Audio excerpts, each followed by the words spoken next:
Okay, it's OmniDog. Heyo, hit him with the hind. Omnibroslive tonight.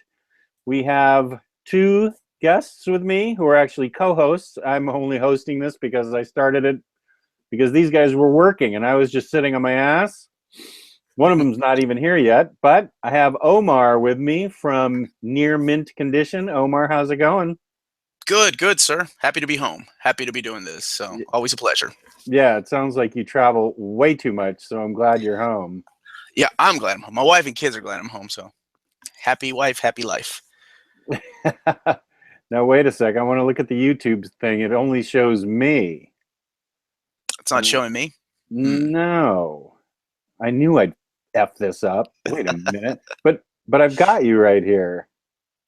Let me see. Let me ask if you're showing up. Let's see. When I talk, do I show up? You know, what's funny is even though it's just you and you could be just talking to yourself, you alone already have 3 likes. That's how much these people love you. Like, there doesn't need to be a co-host. It's just you, maybe talking crazy. No, you're not showing up. God bless America. What have I done wrong? Oh, okay. But you're right here. I am. Let's see. I don't see anything on my end that I can do. Yeah, that's weird because you're here with me. Let's see. Maybe I can click on you when you talk, and no, I don't even see you on the little thingamajigger. Oh, okay. I clicked on you, and there you are. So I may have to direct this show. Oh no, that's a lot of clicking, man. I know. I may have to direct this show. I wonder, can I still be heard? Doesn't matter if people see me. I mean, really, they want to look at your good-looking mug. Okay, they can. Can you hear Omar?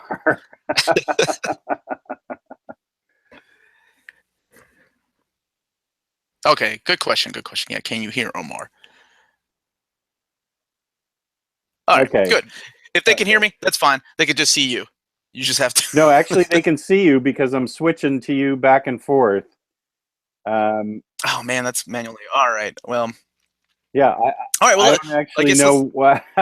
I knew I'd mess this up, but let's see. Okay, I'm switching back to me.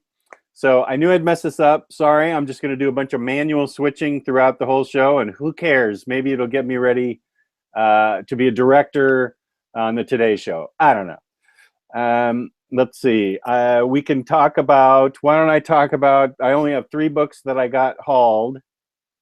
Jess, I think if you double click your icon, it'll switch modes. Okay. We got an IT guy out there. Doomfella, what icon? No, Jess put in auto. Okay. Wait a minute. Jess Bragg, worst director since Zack Snyder. And autoplay. Wait a sec. There's autoplay. Okay, let's click on that. Okay, I clicked autoplay. See if it switches back automatically. I mean, it makes sense, right? Autoplay?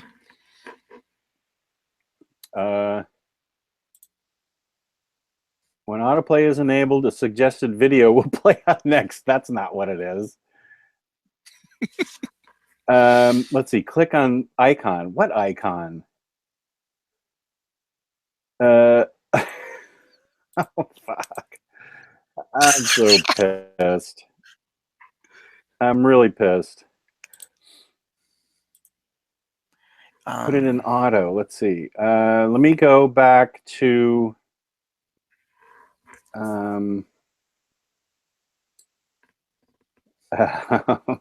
see. What is this? I am getting ideas for like new scary movies. So like okay. an old guy that doesn't have like an idea of what to do with technology. There's a serial killer inside of his house, and he's Skyping. All the people are online telling him where he. Triple click what? Double click what? I mean, I'm looking at this thing on YouTube, and I've got my Google Hangout, and it doesn't say anything. This is frustrating beyond belief. Why don't we? Why don't you just start it, and then maybe when Gabe gets on here, he can be like, "Oh, you just click that one icon, and he'll fix it." Okay. How about that? Why don't you start it? Click the Tell me Omnibros about your. pick. Click the OmniBros pick. Let me go back to Creator Studio. Sure. And live streaming.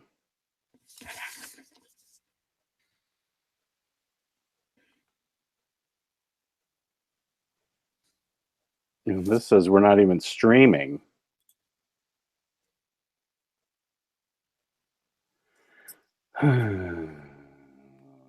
We thought Riley sucked. I know. Savage. I hate my life. I mean, if this is the worst thing that's happened today, life's not that bad.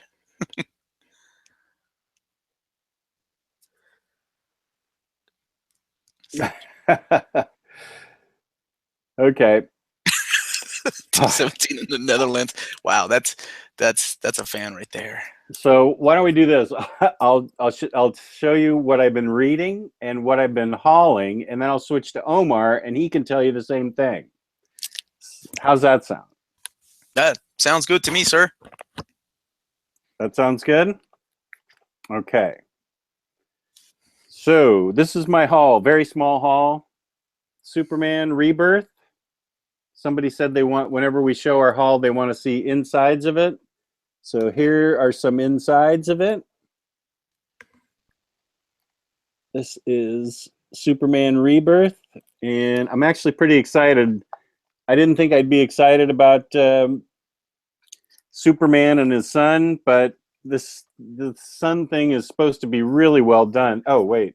Have you read them? I haven't. Yep. Oh, yeah. You're in for a treat. And here's the book itself with John on the front and Cal on the back. So, yeah, I am excited to read that and Super Sons, which I don't think I have yet. I don't think it's come out yet in collected form. Then I have Doug Wildey's Rio. I've been wanting to order that. This is the oldest thing on my wish list on IST. And James Dayrit was kind enough to talk about it on the group, and it made me want to get it. It's a Western, and it's supposed to be fantastic. And James Dayrit posted how great it was. And this dates back to like 2014 that I wanted this book. So I finally got off the schneid and got it. This is Rio. And the last book I got was The End League by Remender. And the premise is the members of the End League are the last remaining superheroes in a world that has been overrun by supervillains. Blah, blah, blah. You know, I've yet to read that. I haven't read it, even though it's been recommended to me by long before Remender was Remender. I remember a friend of mine was like, "Oh, you need to read End League. It's so good." Oh, really? Okay. I've never read it, so I was waiting to see reviews of this particular book that you have up to purchase it. Okay, well, I'll read it and let you know. Absolutely. Okay, and then as far as what I've been reading spooky books. To get ready, I'm going to do a spooky book video. And the two that I've read recently, past couple days, Colder, which is about a guy that can absorb people's mental illness. And look at that cover. It's such a cool cover. It's about a guy that can absorb other people's mental illness, but he's got these mental illness warlords chasing after him, and it's actually a really good story. I enjoyed the heck out of this book. And then this is a book you're probably familiar with. I've never read it. Uzumaki. Never heard of manga in my life. Yeah, I'm sure you've read this a million times. This is actually this is only the second manga I've ever read, and it's really good. I have a story to tell about that. I guess when we start talking about spooky. Let me. Oh, okay. You want to wait? That's fine. Yeah, I can wait. It's a funny story. Well, why don't you tell it now? Because okay. To you, and you can go ahead and tell it now. So you have Uzumaki, right? which Yeah. I was going to talk about that here in a little bit. But there was a book that he did, Junji Ito, that's called Museum of Terror. It's been out of print for years, Dark Horse, but Viz is bringing it back into print, so that's what it reminded me of. So I like, one of the things I like to do is scare myself. I've always been like that since I was a kid. Like, watch scary movies that I'm not supposed to. Like, when I was like 5 or 6, I would stay up with my mom and dad, even though I was supposed to be sleeping, and watching things like Rosemary's Baby and The Exorcist and The Omen.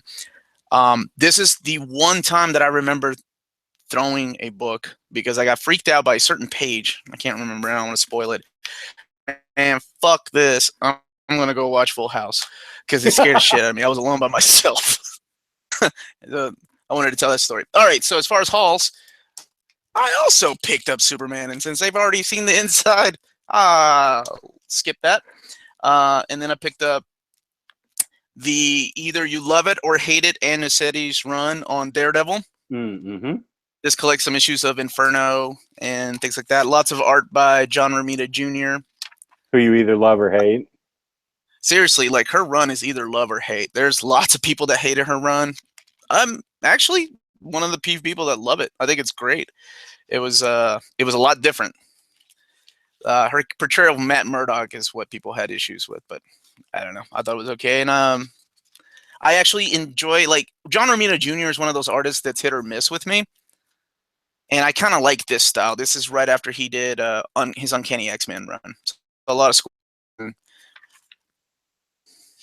And it was inked by, I believe, Klaus Janssens, who inked it. And I usually like both of them together. Ultron. But I just did an episode in my channel of why I love Uncle Scrooge comic books. So this is the IDW Volume 3.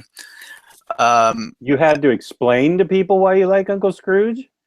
Because a lot of people don't know, like, because when I think of Uncle Scrooge, like, I told the story of why I started reading Duck Comics was because I worked at a comic book shop, and the guy that would come in and get the same books I did, like Batman, Superman, and X-Men, was trying to get me to read them. You know, I was in high school, and this is 96 when this happened, and he's like, "You've never read Uncle Scrooge?" I'm like, "No, man, that stuff's for kids. I read real books like X-Men and Batman."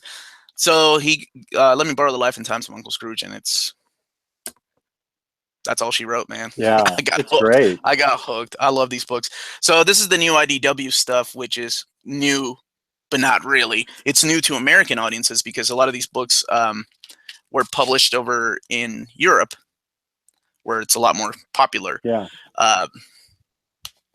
So a lot of these stories, even have Carl Barks characters, have never been published in English. So this is the new this reprints issues 13 through 18 of the IDW run, but those are also reprints of European comics that have never been printed into English. I can't say all of them. I think maybe a couple of stories in here were. I think the first story was before by Boom Comics. They had printed in English before, but most of these have never seen English lights. So I was really frosted because he was at Baltimore Comic-Con and I didn't even know it, and he only had like 3 people in line. I thought, Don Rosa? Yeah, Don Rosa is a god in Europe. In America, nobody knows him. Dude, he lives in Louisville, Kentucky, which is where I live in Kentucky. Yeah. And I shared this story on my channel, but I recognized the back of his head when I was eating at a restaurant. I got up and ran outside. You and I'm like, "Oh my God!" The back of his head? Yeah, it's a very, he looks like a little ducktail. But anyway, and I told him that because I was so nervous. I'm like, "Oh my God, you're Don Rosa. I love your books." Blah blah blah blah blah. Like I was just running. I'm like, "I recognize the back of your head. I know that sounds really weird. I just wanted to say hello. That's it. I don't want you to sign anything." And then when I saw him at Dragon Con, I told him that story. He said, "I've been living in Louisville, Kentucky all my life, and I've only been recognized out on the street twice." And I was like, "Yeah, I was one of those guys." I recognize the back of your head. I was so disappointed that I didn't pick up on the fact that he was going to be there, and I've got so many Duck books. It would have been easy for me to get a legendary signature, and I just was cursing myself. And he does free sketches too. Oh my God! Now I feel even worse. I did not get the Funko Pop yet. Um, the exclusive New York Comic Con one. I'm That's a hoping. cool looking one. He's sitting in a big pile of money. Yeah, he's in his money bin. So I'm hoping. I forgot to look online because I was traveling. So yeah, that's I'm hoping to get it sometime soon. I hope it's still available. Yeah, me too. Me too. I know those things get ridiculous after a while. I saw them on Amazon, like 30, $40, something like that. But Ah. it's Scrooge. So I'll probably get. The Clarknado says it's at Hot Topic, so you may be in luck there. Hot Topic, you could probably order it right after we're done, or while we're broadcasting. While we're That's broadcasting, that's while you're usually the showing your move. books. Yeah, well, that's usually the move. Riley and I always order books while we're. Riley will recommend a book, and I'll go, okay, just a sec, and I'll order it and he'll order it while we're on the air. Of course, I hope this week I don't crack a tooth on the air. I'm not Yeah, I going saw to. that. Ouch, man. I know I'm missing the tooth right here, right there. That's what I cracked on the air last week. So I'm only consuming How, bottled water tonight, not even root beer. my question is, how are you going to top that? What are you What are you going to break? Break my arm right now. Man, that's dedication. That's dedication. Um, Yeah. Wait, where were we? you were telling me how upset you were Oh about. yeah, about Don Rosa. Yeah, I was bummed out.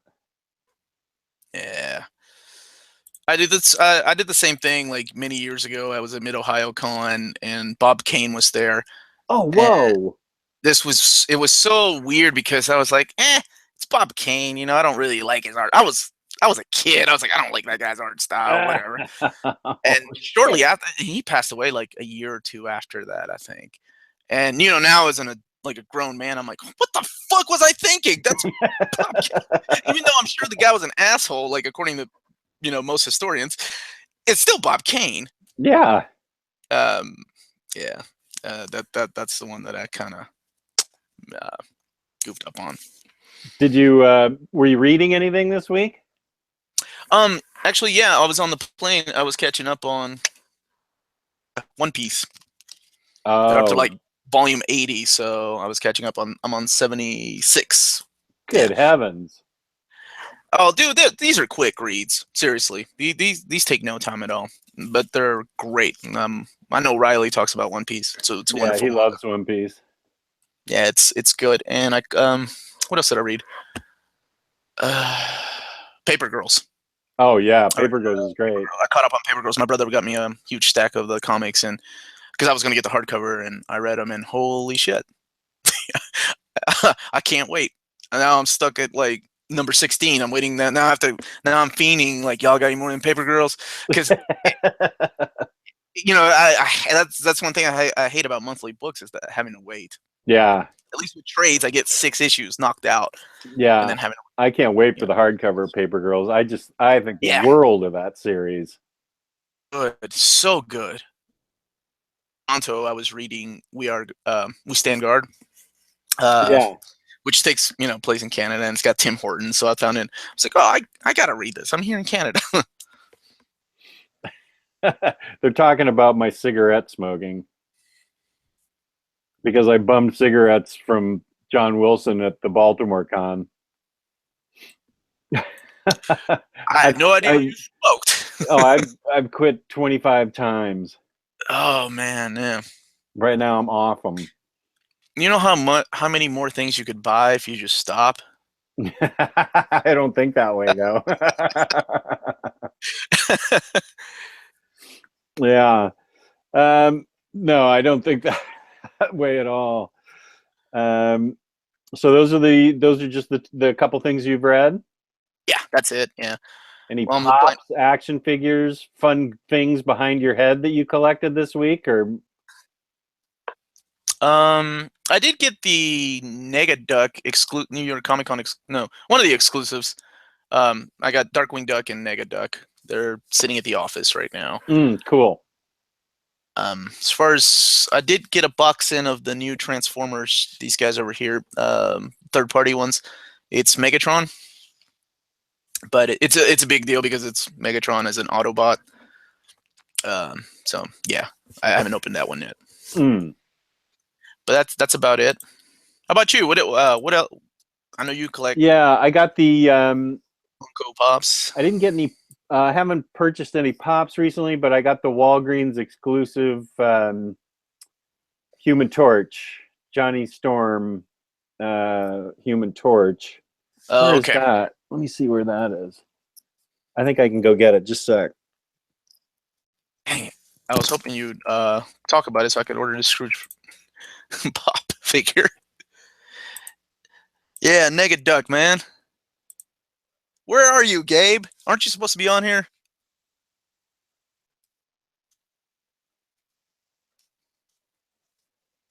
Okay, so dead air. Let's see.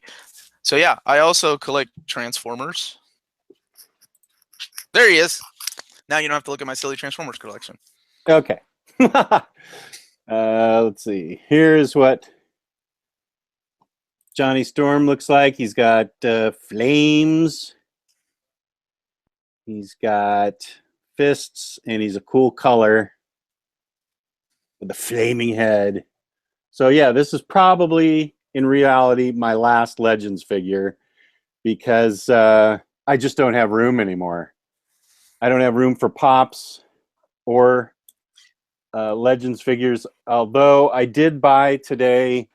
It went on sale in the Pop Shop. 3 cereal Pops, Leprechaun from Lucky Charm, Trix Rabbit, and then the bird from Cocoa Puffs. And I don't know why, but I just had to have those. I've got a soda fountain bar in my basement that has a stand with those little Kellogg's boxes all on them from like the 80s when you could slice them open and open them up and pour milk in and eat out of the box. I've got a bunch of those little boxes on an official Kellogg's stand, so I'm going to put them there. And I think I might get my wife's buy-in on that. You know they're gonna have exclusives of those things, right? Like there's gonna be exclusives: Count Chocula, Fruity Yummy Mummy, Ooh, Yummy Blueberry. Mummy. Yeah, that'd be cool. Yeah, see, I that's how love they Yummy get you. Mummy. Yeah, Those Fruit stupid Brute. exclusives, man. I know, Fruit Brute and Yummy yeah. Mummy. Who is it that uses Fruit Brute in his movies? Is that Quentin Tarantino? Tarantino, yeah. In Pulp Fiction, he did. Yeah, like he kept his original one. That's really cool. Yeah, that is, and that's the drug dealer was eating it when Travolta brought Uma Thurman over to get the hypo pumped into her chest. I love those movies. Jeez, I can watch Pulp Fiction every day of the week. Yeah. Yeah, it looks like this Hot Topic site, I don't know if it's crashing or whatever. It doesn't look like it has the exclusive. I may be going in the wrong place, but I'll try to find it another time. Oh, Hot Topic doesn't have it? It doesn't look like it. Like I'm looking at it and you're looking at the Funko part? Yeah. It looks like they got a lot of sold out stuff. I know the Dragon Zord sold out in no time. That was an exclusive. I think GameStop was also going to. I don't know. But anyway, what are we talking about today, Jess? Well, we're talking about Spooktober. I was talking about we'd like to my area of expertise, quote unquote, is books that are scary. I can probably hang in there a little bit on movies. I know you have a strong background in movies. I have just started this week using Luis as my guide. I'm trying to watch a scary movie a day. A day, yeah, it's a good idea. Yeah. So far, I've watched The Ring and It Follows, and I thought both of them were really good. The Ring upset me the most, so I consider it the greater success. I like the ending of both movies. I like the whole premise of The Ring. I don't dig possessed child movies where the kid's evil and pushes the mom down the stairs. I just don't dig that. but I like possessed dead children movies, and so that's why I like The Ring. Okay. That was good for me because I also like Naomi Watts. Now I saw the American version. Luis Mm-hmm. says that the Japanese version's even better. Ringu. It's good. Yeah, I guess I don't know. I was happy with how this turned out. It kept me on the edge of my seat. I was nervous the whole time. No movie has ever scared me as much as Paranormal. Still the only movie Are that you I had serious? to, Really? yeah, that movie freaked me out. I had to call my wife. It was 3:00 in the afternoon. I had to call my wife and say, "Come home early from work. I'm flipped out. I need you here." All right, I'm not gonna judge you. I understand Paranormal Activity. I have friends of mine are in that commercial, the trailer, because they showed it to like a audience, like a selected audience, to capture their reaction. I don't know if you remember the original trailer for Paranormal Activity, but it had like audience reaction, like gasping and being scared. So a couple of my friends that live in California were in that trailer, Oh, that's cool. and they were like, "Oh, dude, you gotta go see it. It's scary." I was like, "Man, you guys are a bunch of pussies." Anyway. Well, see, I love unseen things, and you couldn't see the thing, and that's what freaked me out. And I love, yeah, the fear of the unknown is exactly, and I love any kind of occult thing, especially witches, demons, occult, that stuff, ghosts. That stuff scares me. I don't dig torture porn like Saw and Hostel.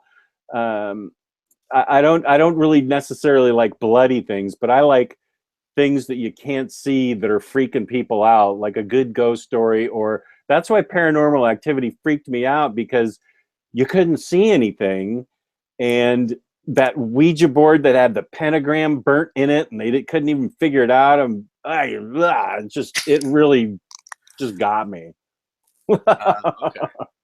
So you didn't grow? Did you not grow up like watching scary movies? Like, 'cause I mean, I assume when you were a teenager is when these guys were hot, like the Dario Argento, like Romero, all these guys were pumping out movies like then. I date back to things like Creature from the Black Lagoon Oh, the and Universal like classics. Universal Monsters. That was my Yeah, childhood, and still solid. Hammer films. All those Hammer films. Yes. Those were good scary things. If it wasn't for Hammer, we wouldn't have Christopher Lee. Like that Or guy. Peter Cushing. Cushing, yeah. Yeah. It's so yeah, I've always liked scary movies. Like it's always one of my things. So every October I try to have my friends and brothers over just to watch new things. Usually, I like things from like Ring. Like as much as I like The Ring, I thought it was okay. Ringo was a lot better. So I like to watch the original movies. Like I don't know if what was the movie called in America? It was called Record in Spain. It's REC, Oh Record. yeah, that's been highly recommended to me. That was remade in America. What was it? Quarantine. Quarantine. That's what it was called. Oh, Um, REC is a subtitle film. yes, yes, yes. REC is Okay. Spanish. It's a Spanish film, Oh, and okay. yeah. So I like watching the originals so much better. There was another movie that was it The Strangers, that was kind of based on this other movie from the Netherlands. It was called Ills. Ills was a lot creepier because the twist at the end made it so much worse. Um, but yeah, I've always enjoyed the horror genre. You know, all, even when I was a teenager, we would always get together and watch not really horror, but these things, slasher flicks. Yeah, Right? I wasn't into slasher flicks. I mean, couldn't be a teenager in the '80s and not try to sneak into the theater to watch these things, especially Freddy. Freddy was my boy. Yeah, I was not a teenager in the 80s. Although you weren't, I'm sure you could appreciate these. Right? Oh, is that Texas Chainsaw? No, that's the Book of the Dead, man. That's Evil Dead. Oh, Evil Dead. I 1 never and got 2. into it. I never got into Really? it. No. Oh man, they're so hokey. Like they're so awesome. You never got into it, huh? How did you miss that train? That was a cult classic. I think I saw Evil Dead 1, and it was just too hokey for me. I didn't go back. Okay. Huh. Watch Army of Darkness. Maybe you might like that. It's over the top. What movie? Army of Darkness. It's the third. Oh, okay. But it's so hokey that it's fun. And now they have a Showtime or Stars has the TV series. It's just the evil Ash and the Evil Dead, or Ash versus the Evil Dead. They've done 2 seasons, and I think the third one's been picked up. That's a lot of fun. It's really good. But that's the lighter side of horror, with that still Sam Raimi kind of creepiness to it. Yeah, I definitely have REC or REC on my wish list that I'm going to watch this month. I've also got VHS, which is supposed to be really good. Yeah, VHS is I think I liked VHS 2 a little more than VHS 1. Oh, okay. There's 2 of them. Okay. I think there's 3. There's like Super VHS is the third one, and then VHS 1 and 2. Yeah, I like collections like that too. Collections of short little stories, kind of like Creepshow. You've seen Creepshow, right? Yeah. Okay, so Creepshow, kind of a spoof of these things right here.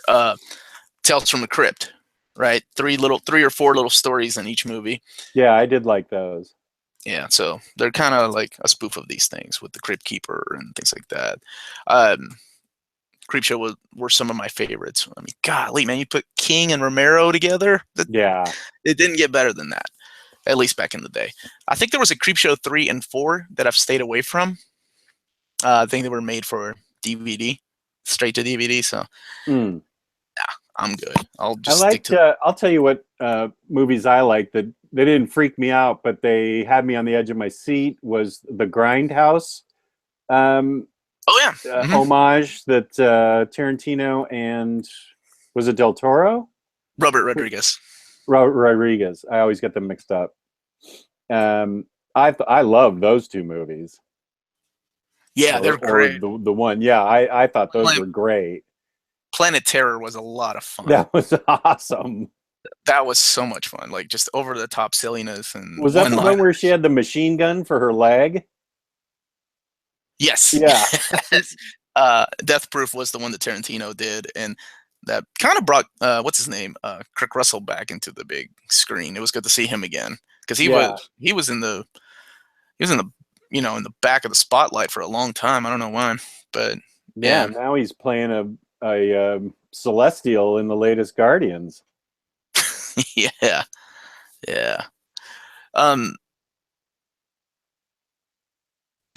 Seen that you really consider horror. Like, did you ever watch any of the Twilight Zone? Like, I love Twilight Zone. Like, the original Twilight Zone is awesome. Yeah. Those scared me as a kid like crazy. Even 80s Twilight Zone's solid too, dude, because it borrowed a lot of elements from Ray Bradbury stories. Yeah, I remember watching. Twilight Zone to me is like, because I was a kid in the 80s, so that to me was a lot more creepier than some of the stories from the original. And then the movie directed, like, they had like 4 different directors, John Landis and John Landis had the helicopter land too low and cut off Vic Morrow's head.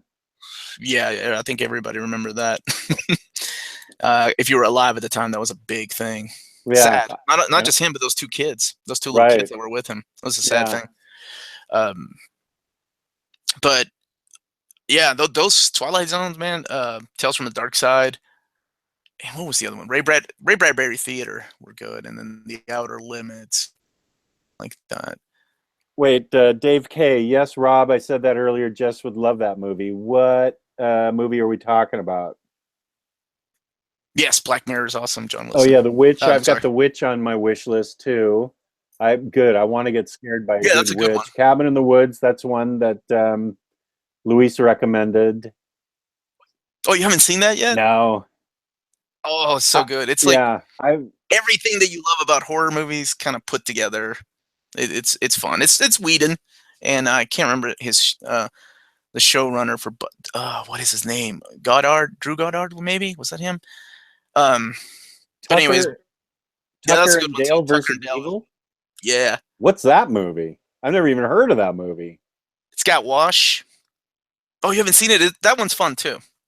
Tucker and Dale versus Evil. It's a funny movie. Like it's funny horror. Okay. Well, I should probably. It camp. Dude, I've seen all the sleepaway camps, Eric. There's after one, they're all so horrible. Now, how about Get Out? I haven't seen I that. loved it. Loved it. I watched that. I watched that on the plane with my wife, and the stewardess was like, "Honey, what are you watching? Because you're giving me you're making me nervous. 'Cause Was it it's on so your iPad or something? yeah, yeah. We bought it Uh-huh. digitally. It's so good, dude. Get Okay, Out is cool. it's probably my favorite movie this year so far. It Oh, was so awesome. really? That's a Yeah, that's a pretty high compliment. it is considering all these comic book movies. Like I think it came out the week right before Logan did, Hmm. and I watched them back to back, and I actually enjoyed Get Out a lot more. Wow.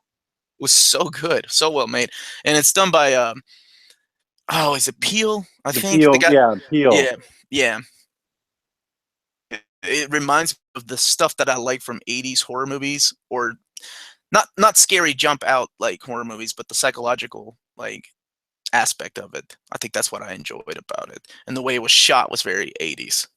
In the way I guess Hitchcock made his movies. Oh yeah, do you like any of Hitchcock's I like love all Psycho? Hitchcock movies. Yeah, Okay, those are I awesome. went on a Those big string of watching Hitchcock movies right when the this is how old I am. Right when the VCR was invented, when I got out of college back in the '80s, I rented every Hitchcock movie I could possibly rent, and I watched probably 15 or 16. I watched everything from the 39 Steps to Frenzy. I would just watch everything that I could possibly watch, and yeah, I definitely was freaked out, especially by the birds. The birds still haunts me to this day.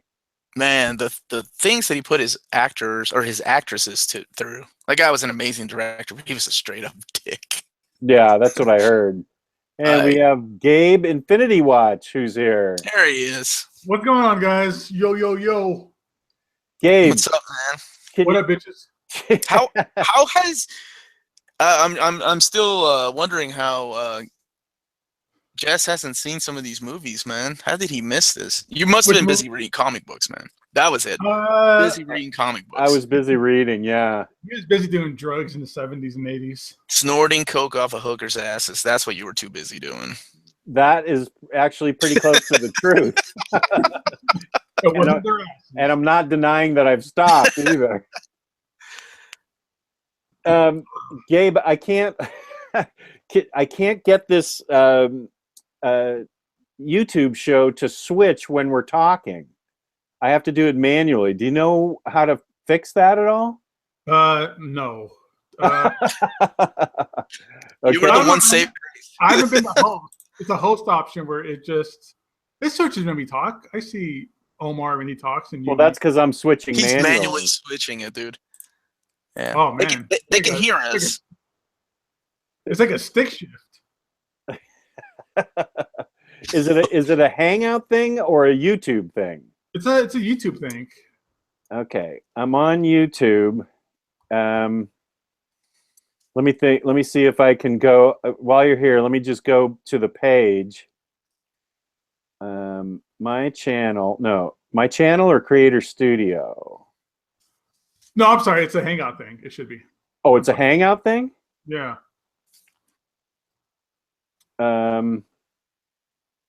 Okay, you know what there's chat.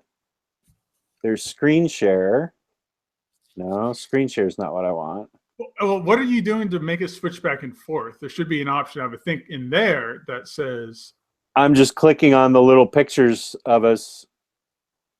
I'm just clicking on the little pictures of us in the corner to make it switch back and forth. It's not doing it automatically on our voice command.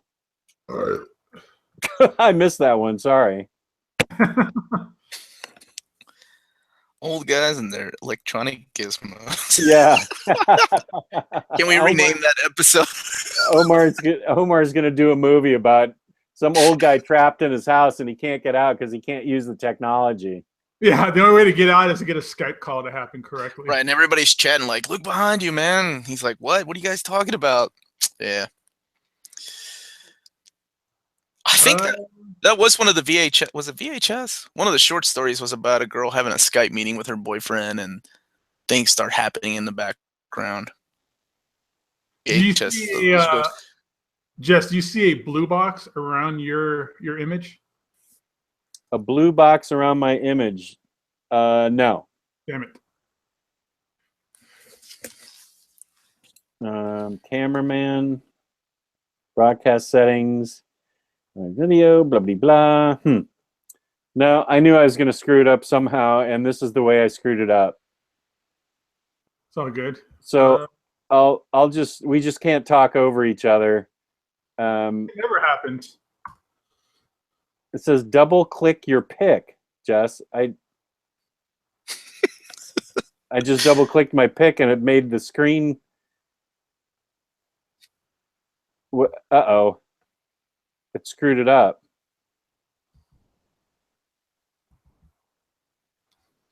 What did it do? I'm frozen. Can you hear me? I still see. Yeah, and I still see you moving. I see you moving on the YouTube. screen. I look frozen. No, you're moving on YouTube. Or I at see least both you guys when you talk back and forth, and this just still moving it. I'm moving it because my picture's frozen on YouTube, so I moved it to Omar. Let's see if that shows, because I've got a frozen screen. Good God, Jess, you broke it. He broke the internet. I think that's what Brian Michael Bendis tried to do a few years ago with New Avengers or House of M. I can't remember. Yeah, you know what? I'm frozen on YouTube right now. Really? Yeah. Picture's frozen on YouTube. Hey, that might be a good idea. Somebody suggested, why doesn't Gabe or Omar restart as the mod? Do you want to restart this as the mod, Gabe? Would that kick? Will that restart the YouTube channel? I feel like we're answering questions with more questions. Right. I'm moving for a you. bad thing. Okay, so I'm moving for you guys. Brendan Donnelly says you're moving for us, so you can see us move. Okay. I don't care if I have a frozen screen. The elders of the internet are angry. I am an elder of the internet. We're just an elder. Yeah, I don't know if I'd classify you as elder of the internet. Rookie of the internet. More like it. More like it. Well, Gabe, we're going to start in on scary books. Do you want to talk about your hauls and what you've read this week? Yeah. Let's start out with, instead of a book, let's talk about a secure vinyl that I got. So I got this. Can you see it? These guys, yeah, hang on. These guys say I'm not moving now. Bitch. Maybe I need to. That's weird because I see you moving. Yeah, I see you moving too. But on YouTube, I'm not. Man, that is a pretty vinyl. I'm watching the YouTube now, and it's me talking. Oh, wait a minute. Okay, I got it working. Yeah. Fuck. Okay, go ahead. Okay, Akira vinyl. Okay. We're good. All right. Take two. Akira vinyl. So there's this vinyl from this movie. People might have heard of it, called Akira. Mm-hmm. This is a beautiful, beautiful just vinyl set. Like, here's the front cover. Here's the back cover. And I love it. Oh, that's cool. Neo Tokyo. Yeah, the beautiful cityscape from like the opening sequence. Damn, that's pretty. I hate you guys because I refuse to get vinyl. Here's the sleeve for the first LP. Pretty. Nice. And then it's all very iconic images they use. It's pretty smart. And then there's this one too.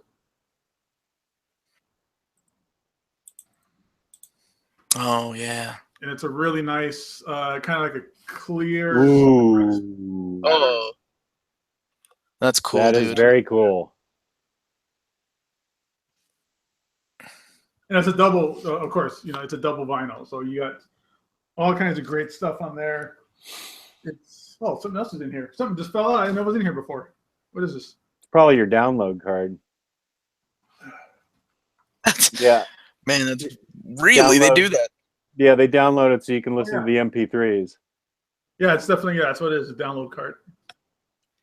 That's cool. That was stuffed in there. That's I didn't know that. Whatever. So boom, that's cool.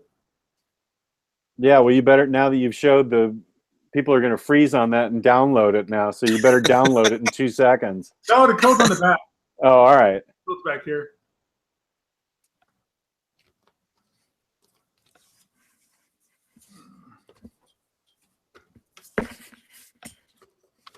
Yeah, vinyl makes me happy. Yeah, that makes me happy. It's been pretty. I've been discovering a lot of things that make me happy this last week with all the craziness going on. I'm just glad to hear you were okay, man. Yeah. Me and everybody I know in my circle of friends and family are cool, but with that many injured and murdered people, 6 degrees of Kevin Bacon. I know people who know people, so Yeah, of course. With that said, some of my favorite books I picked up recently: Gotham Academy. Mm-hmm. I don't know if you guys have ever checked this book out before, but I know Jess would love it. It's a fantastic. It's a beautiful book. It is a young teenage story about a boarding school in Gotham City. I think I have that somewhere. I do have it. Okay, cool. So Is it just one?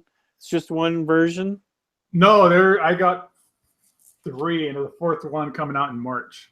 Oh, okay. No, I'm sorry, I got 4, and there's a 5th one coming out in March. Oh, all right, cool.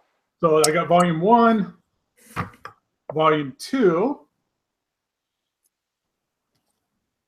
volume 3, and then of course it's all good things. The DC Rebirth, I think they started it over again, or even the 2nd semester.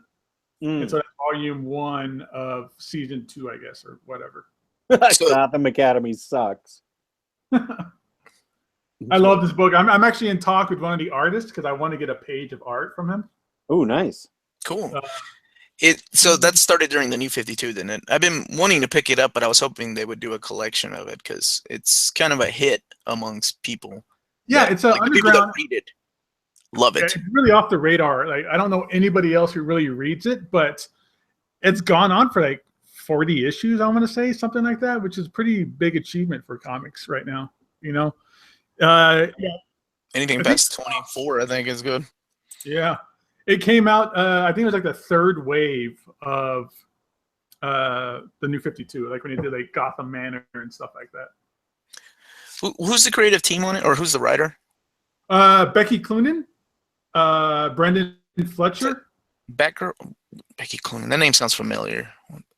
She did Demo. I don't know if you remember Demo. Yeah, I do. There's then, something else that she did for DC. She does a lot of art. She's like an artist and a colorist and stuff like that. Okay. And then Carl Keschel is the main artist. Carl, yeah. And this stuff is beautiful. Like, I think something tells me, I don't know why, maybe I'm wrong, but I think he used to be like a Disney animator. But if he's not, he should be, because the art in this book is gorgeous. Didn't he do webcomics too? What was? I can't remember if that's the same Carl Kessel or not, or could be thinking of somebody else. Possible, but this is one of the books that just like all the other like New 52 stuff was just getting canceled and dropping left and right. But Gotham Academy stuck around. And if they ever do like a hardcover or like an omnibus, I'll 100% like upgrade to that. No questions asked whatsoever on that. Also, I bought the new Avengers Illuminati premiere hardcover. I love this Illuminati series, just the Illuminati characters in general. And then of course, Jimmy Chung. Yep, Jimmy Chung. I have a copy of this book already, but my Dust Jacket tore a long time ago. So I got this stuff at eBay for like $5. So I'll pay $5 for a new Dust Jacket. That's cool. Oh, I have a $12. So if anybody out there wants a copy of Illuminati without a Dust Jacket, hit me up. I have a $12 gift coupon for eBay. Maybe that's what I should buy. Use it to buy Illuminati off of eBay. Oh, you don't have this already? I think it got destroyed in the flood. Oh, Dude, man. you gotta buy this over again. Just the story here with the Beyonder, when they find the Beyonder again, was really cool. But that's collected in New Avengers Volume 4, the hardcover, the original hardcover, and then or the oversized hardcover. And is it collected in the Bendis trade paperbacks, the Avengers Bendis collections? I have no idea. I don't have any of those. Oh, okay. I know parts of this. I think probably just the first couple of pages is in the World War Hulk omnibus, but it's just World War Hulk's material from this book is in there. So it's probably just a couple pages or something like that when they shoot him off into space. Okay. But the Beyonder story in here is fantastic. And then the what is it? The Marvel. You find out Marvel's an Inhuman, stuff like that. So I love this series. And this is top-notch Bendis writing. I know Bendis is getting a lot of hate lately, especially on the board. Yeah. I've seen tons of just like polls and posts about why do people like Bendis? Bendis sucks and he's bald and he spits when he talks. Wow. I love Bendis. I'm one of those guys that have never really liked Bendis. Like, no, I've never. I'm trying to think of books that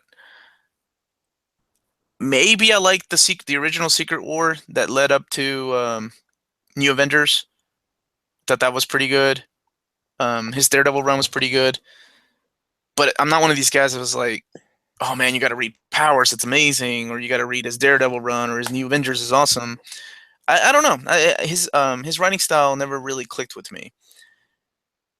To see people not like him now, because I know what you're saying, because I thought everybody just liked Bendis, and I was one of those weird people that never did.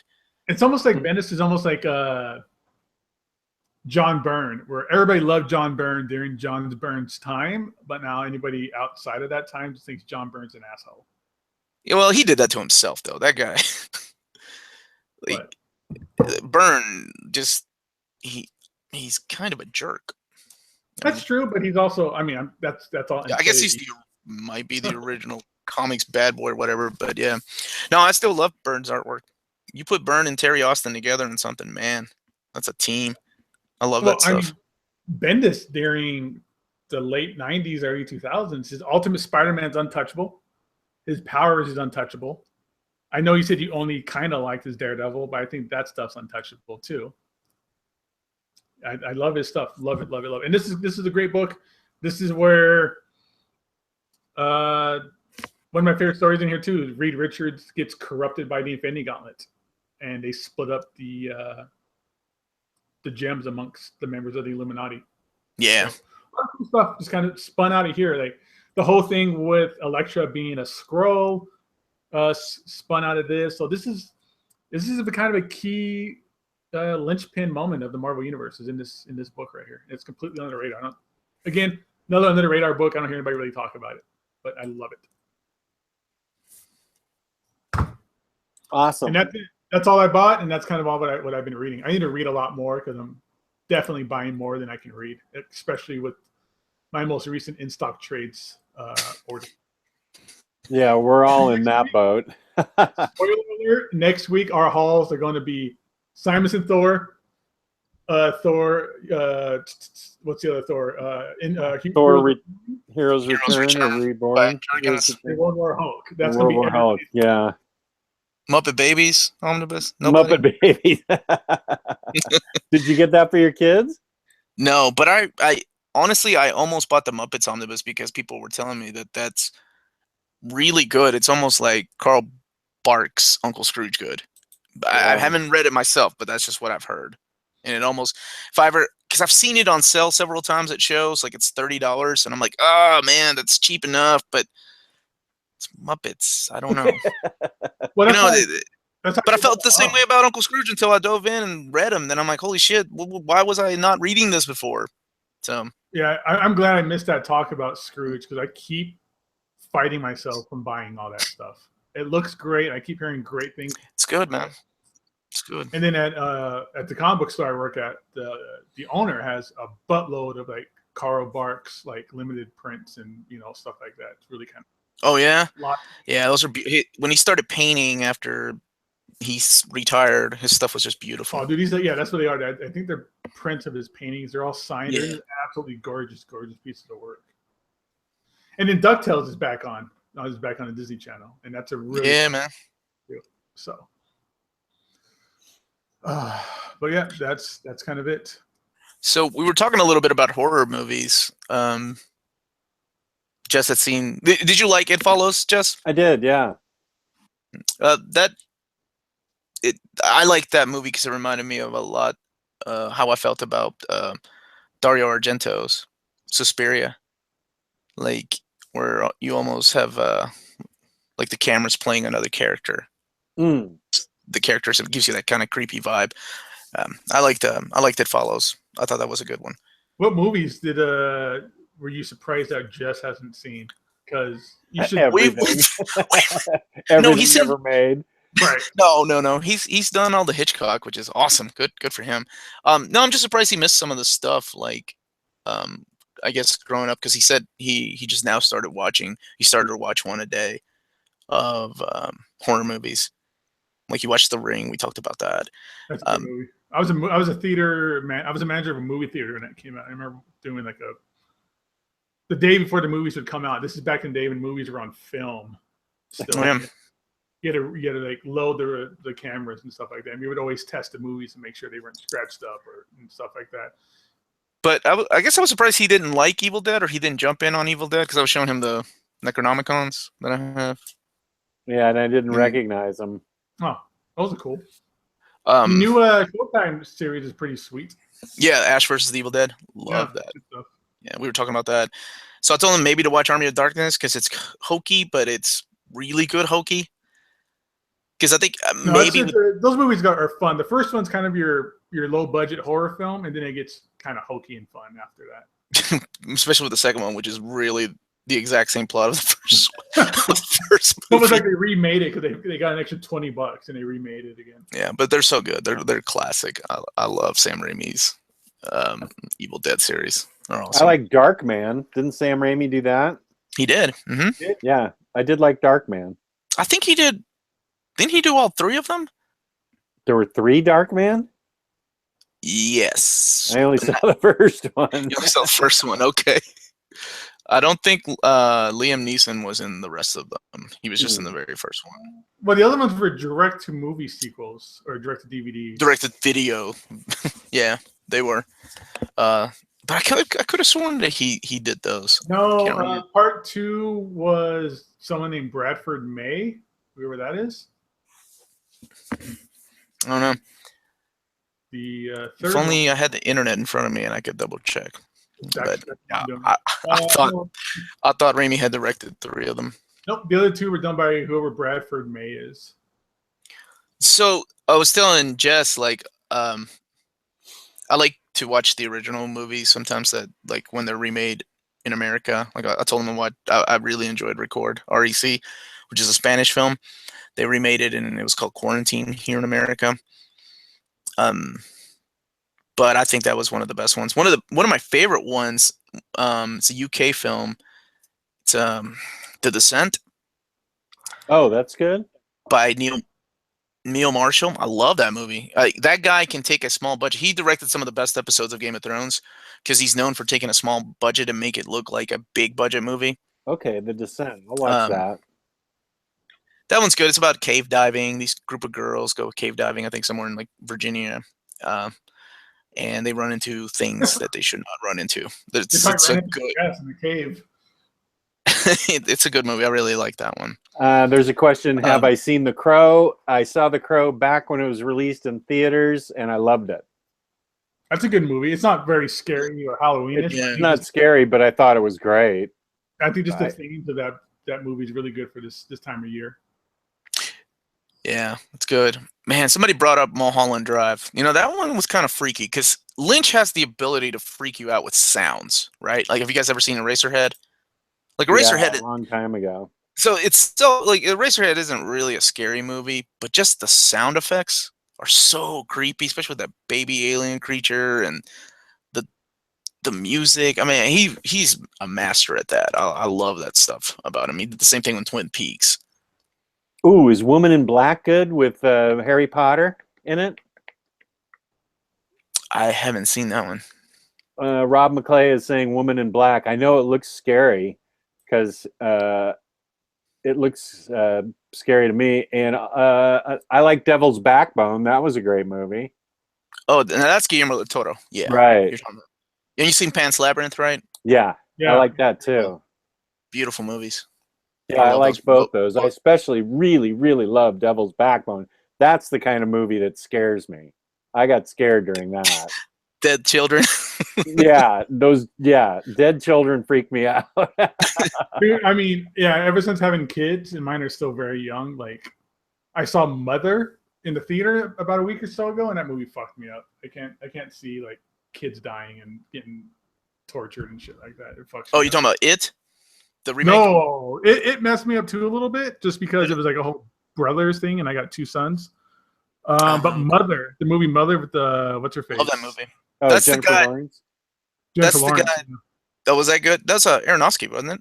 Yeah. No, that movie's Yeah. crap. Really? It's very artsy. Like Most of his movies are though, right? Like The Fountain. Like, I'm okay with I was that. hoping for more crazy lesbian stuff like on Black Swan.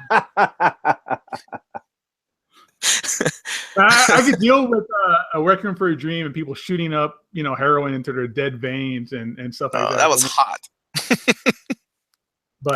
And seeing Jennifer Clooney's big ass bush, but I can't deal with like the stuff that happened in Mother. Jennifer Clooney. Oh, Jennifer Connelly. Oh gosh. Yeah. That's Labyrinth. What's Anyway. that movie when she was when she got locked into the not the movie theater, but the department store? Oh, that was so bad. Or the Rocketeer? Oh, that's the movie I was thinking of. The Vanishing, the original Vanishing. Yes. Did you see that? That was such a good movie. That was a good movie. Yeah, that was from Denmark or Sweden or somewhere. I was just Sweden. talking about that movie to somebody, like how creepy it was that there are people out there like that. Like the guy that was kidnapping him. Remember when he was like practicing and taking his pulse? Yeah. He kept this cool. And I think that to me was the creepiest part of that whole movie. Like there's people out there that are like that. Yeah, the creepiest part of the movie to me was when she disappeared, how seamlessly she just disappeared. And you never knew what happened for, that time period. But yeah, that movie definitely was a great creepy movie. Yeah. Lost Highway, that's another Lynch. That's a good one. Have you guys ever seen they remade it in America, but to me it's one of the best horror. It's a beautiful horror movie. It's Let the Right One In. Have y'all seen that one? I have that on my wish list. It's Swedish, right? Yes. It is a beautiful, wonderful horror story that I don't want to give too much away. If you haven't seen it, yeah, go and enjoy it. It's on my list to watch this month. But a little boy who's kind of a dork and he falls in love with a little girl who is a vampire, and it's a good movie. It's awesome. And I think the American version, I haven't seen it, but I think it's called Let Me In or something like that. Yeah, it's definitely on my list. I've got about 20 movies on my list, and I am determined to see all 20 this month. Yeah, I haven't seen the remake, but the original one is one of my top 3 favorite horror movies of all time. Ooh, okay, good. Love it. It's wonderful. Well, do we want to talk about books at all? Halloween spooky books? Or do we want to keep talking about movies? I don't care. I want to talk about Jess getting that Human Torch figure that I need to find. Yeah, he was showing it off earlier. Yeah, I saw that. This right here? I need it. You can't order it off of Walgreens? That's how I got it. Ordering off of Walgreens. I'll just go fight a crackhead to get into a Walgreens first.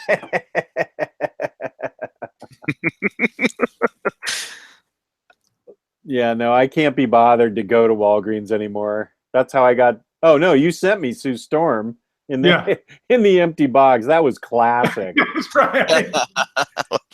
You did that. That's awesome. Yeah, I got 2 packages, and somehow I opened the proper one first. The first one was empty, and it was supposed to be Invisible Woman, and then I opened the next one, and there the legend figure was. Oh, okay. And I figured it out, and I went, "Oh my God, that's genius! That was just so funny." Well played. Well played, man. Yeah, he definitely did a good job on that.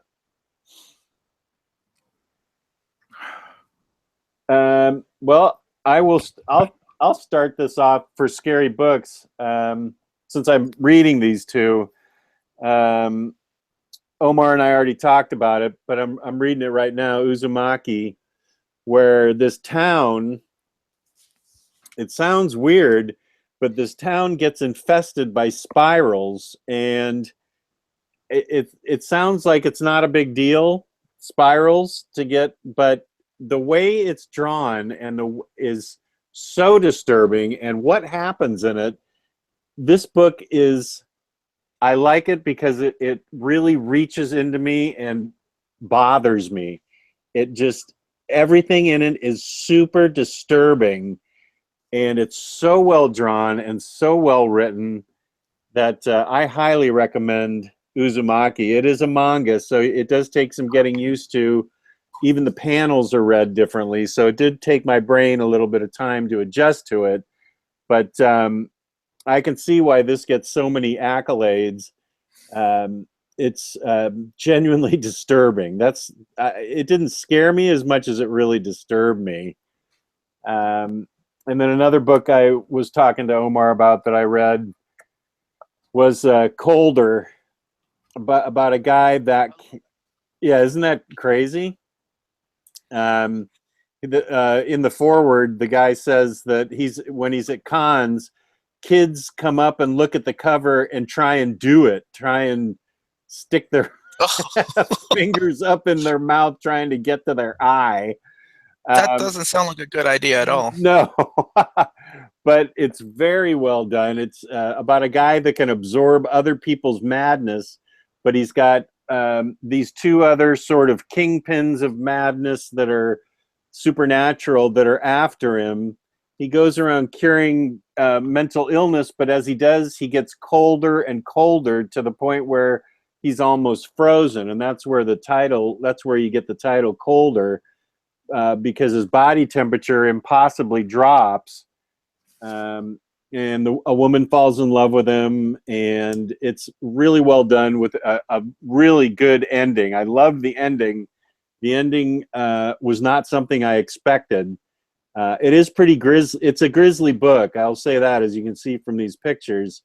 It's pretty darn grisly, with some disturbing imagery. Definitely not for little kids, but for grown-ups, I think they'd enjoy it a lot, because it's kind of a psychological horror type book. It's gory too, but it really plays with your mind and the idea of madness and where people dwell within their madness and things like that. I highly recommend both Uzumaki and Colder. I could go on, but I don't want to hog the screen because I'm busy directing. So because I don't know how to work this thing. So I mean, I can talk about some other books, but I'll let you guys talk too. Does anybody have some spooky books they want to share besides Crossed? Yeah, I do. Gabe has. Unless Gabe wants to go. No, man, go for it. I'm not going to do Cross because that seems to be just obvious for my case. I'm going to do something different. Okay, so. But I talked about Cross like 2 shows ago, like in depth. So. Right. I always recommend the EC archives to people. Oh yeah, I've got some of those on my shelves. Those are great. Not just comic books. These are some of the best comic books ever written. Not just horror comics. These are some of the best comic books you're ever going to read. Yeah. I mean, this is the reason why we have, the comics code now, and why Seduction of the Innocent was written, and they started burning comic books because of books like that. They're just wonderful tales of why you shouldn't do bad things. Well, they always had great endings too. There was always a twist ending. endings, and a lot of I'm sure you guys remember the Tales from the Crypt TV show that HBO did back in the early '90s. Lasted like 7 seasons. It borrows elements from Vault of Horror, Tales from the Crypt, and Haunt of Fear. But man, I cannot recommend those enough. They're short stories, like each one of the collections. These are the EC archives. Are they colored or black and white? Yeah. So if you get the EC archives from Gemstone Publishing and Dark Horse, they are in color, and people have a problem. Some people have a problem. Purists have a problem with these because they're recolored with new computer separated colors and kind of. Let me show you. So it's got old school artwork with new colors. So some people aren't upset about that. I kind of think it fits. It's not as bad as some people think. Because the only way I've read these before were in black and white. So I'll take a little color in there. It's some of the best books I've ever read are those, and they I don't think it gets better than the EC collection to me. I think those are some of my favorite books I own in my collection. I'm glad that Dark Horse picked them up after Gemstone stopped publishing them. So I'm glad they're back and they're printing them. They're reprinting some of the ones that were out of print that were completely sold out, and now you can get them, with the wonderful in-stock discount of 42% for Dark Horse Comics. So that beats paying $40 for each one of these. I love those books, and I highly recommend them. Those books keep going out of print and switching publishers and stuff. So there's like multiple different versions of those books, I think, out, right? Yeah. So the eerie stuff, the eerie and creepy stuff is like that too. Yeah, well, actually, those were in here too. I've got these. So these are creepy and eerie, which unfortunately are on hiatus right now because Dark Horse.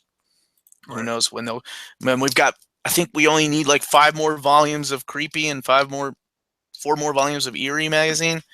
But these are in black and white. These are originally like they collect 5 comics, and each comic book was about 48 to 64 pages long. Did you guys ever watch a series called Masters of Horror?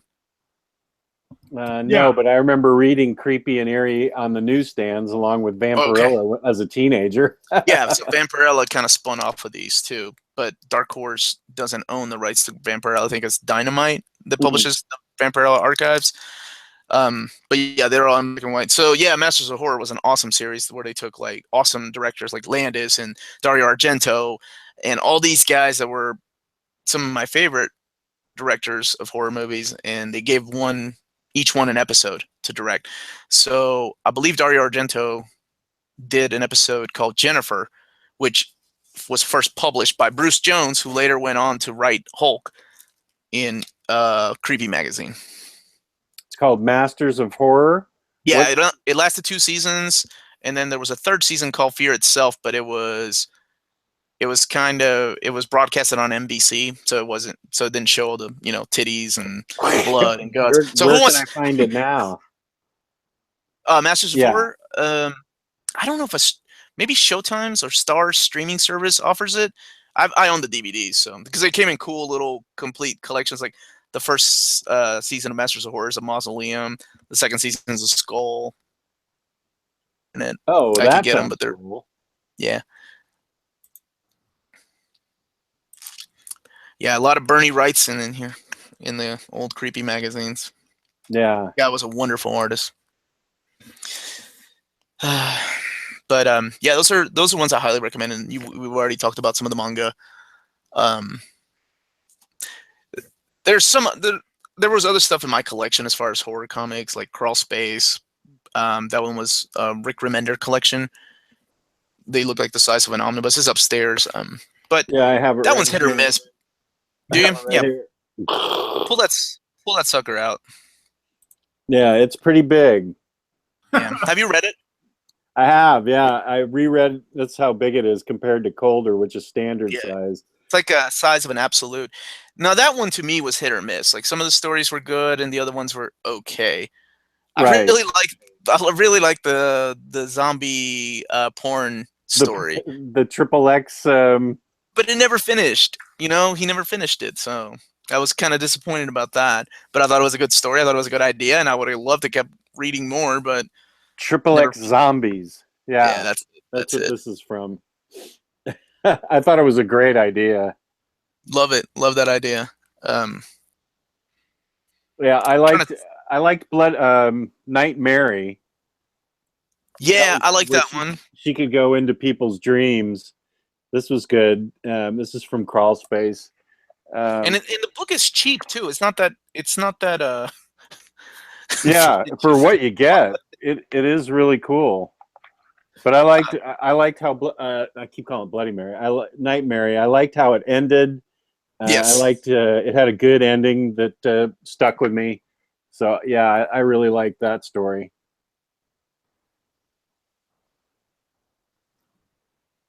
How about you, Gabe? Cool. No, you're right, Jess. The more I kind of look around my room, I think I have a couple more horror / scary Halloween type books. Mm-hmm. I mean, you guys read this, right? Like, I'm sure you all read. I don't really consider it horror. It's a fun can't book. see what it is. Walking Dead. Walking Dead. Oh, I've never read it. Haven't read it. Have you seen the show? In like after issue like 105 or something like that. It's just a fun book. I really like it because it's one of those books I don't, the status changes, like, so the status quo of the characters, like some characters that were in the 50th issue are not around anymore. It's free game. So I kind of like that aspect of it. I never know who's going to live or die. I don't really consider it horror, but it's still a pretty fun book. No, I've seen the first season, but that's it. I'm so far behind on all my television, but I'm trying to catch up on movies this month. I'm building up to watching Stranger Things when it comes out on the 27th. I can't wait for that. Oh, it's gonna be great. Really looking forward. What an awesome series, man. Yeah. Those guys they were trying to get the director's chair for it. So I'm kind of glad they didn't get it. And they ended up with this show instead, because I love that show. It's so well casted. Yeah, and what I really like is that it's coming right on the heels of the last one, so the kids aren't 5 years older now. They're just like a year older, and they still fit in with kind of the plot. If it was, the sequel was 3 years later, they'd all be these teenagers, and it'd be it just wouldn't fit. So I like how they ramped it up and did it right away, because the previews look good and scary. Yeah, they have a lot to live up to. That series has a lot to live up to for season 2. It was one of those series that completely took me by surprise. Like, I had a friend of mine that texted me. He's like, "Hey, stop what you're doing and watch Stranger Things." And we usually agree on things. So I was like, all right, I guess I'll watch this show. And I watched it in one sitting. I was like, holy shit, this is my kind of show. Yeah. Yeah, I love that show. That show was just, I didn't watch it in one sitting because I didn't want it to be over with. I watched it, a day at a time, because I just wanted to stretch it out. Oh yeah, I just couldn't wait to find out. Yeah. I was in love with the kids, man. I was like, oh, I hope none of these guys get killed. I didn't say I want to be in them. I said I was in love with the characters. Huge difference. So what books did you find once you looked around, Gabe? Well, the one I wanted to talk about was Echoes. Oh yeah, I've read that book. Yeah, this book is great by Joshua Haley-Ofkoff. I haven't read that. It's a tiny little book. It's like probably like a little bit bigger than a manga. But it's the hardcover. There's a hardcover version of it out there. It is so good and so like creepy that Steve Niles, of all people, highly praised this book into the introduction for the hardcover. And what's cool about it is it's your kind of typical story of a serial killer and a cop looking for a serial killer. But instead of it being kind of like an urban setting or something like that, it's actually like in the suburbs. So it makes it kind of extra creepy when it's in kind of, I don't know, the more affluent areas of towns and things like that. But what's great about this book is, I'm gonna spoil the first issue, so whatever. But this cop, as he's going through all this mysteries about this murder and these gruesome reports of missing kids, he finds, where are we here? He finds the serial killer's kind of like secret stash, and it's this wooden box. I don't know if you can kind of get that set on here right, but this wooden box, when he opens it up, has a doll, has a little dolly, and the dolly is made out of the skin, hair, and bones. And it's not just one doll. It is an entire box full of these dolls made up out of skin, hair, and bones of his victims. Okay, I'm digging that. Yeah. It's great. It's a $20 hardcover, so you can probably find it anywhere for probably around half of that. But it's just, I love this book. It's creepy. I'm like Jess a little bit. We talked about earlier, like fucked up things happen to kids bother me. So that's kind of what we read and what we get into for that kind of visceral appeal for Halloween and horror films. I do have one book I'm gonna go get, because I don't know if you guys have talked about this one. You guys Okay. talk among yourselves. I'll be right back. We'll talk about you. That Omar guy is a dick. Fuck, who invited that guy into the group? No, but as I look around my room, I started seeing other things. Hack and slash is kind of, in that vein of horror films and serial killers and stuff like that. BPRD, of course. Oh, yeah. Yeah, that's definitely in that kind of vein. I don't know. I haven't really read or get into too much things that actually scare me. So I don't really have a lot of that stuff. I got a lot of, books that are, demons and ghosts and goblins and things like that. But nothing that's too frightening and scary and creepy. But, what are you going to do? Oh, man, Omar's such a good guy. Man, I'm glad he's on the show. Oh, what a great addition he's been to the show. Wait a minute. Every time that happens around here, I know somebody's talking about behind my back. So as I was walking over there, I ran into all this manga. I'm like, oh, I got to talk about this. So you guys don't read that much manga, but Monster, to anybody that reads manga, wonderful. One of the best horror / psychological thrillers I've ever read. It's so good. Parasite, it's awesome. It's about aliens that come and take over people's bodies, so you never know who's a parasite or who's not. I think this has become more popular recently because they made it into here, let me find some creepy pages here. They made it into a new anime series. There's this kid, he has his own parasite, it becomes his hand, and so the hand has like a mind of its own. Well, that must make masturbating feel good. That actually is talked about in one of the books. It's good. I forgot when I used to review manga, Tokyo Pop sent me this, and this is one that I don't hear very many people talk about. It's called I Love Halloween, and it's Keith Giffen that wrote it. And the art is Benjamin Roman. It's just a creepy book, and the art is awesome. It's about a group of kids that wear these masks on Halloween night, and they go around and just doing mischief things like killing other kids and just doing really horrible things. It's an awesome book. But it's one that I don't hear many people talk about, and I don't even know if it's still in print because it was printed by Tokyo Pop. I just remember when they sent it to me, I saw the name Keith Giffen, and I was like, what? Yeah. Because, they were known for publishing manga.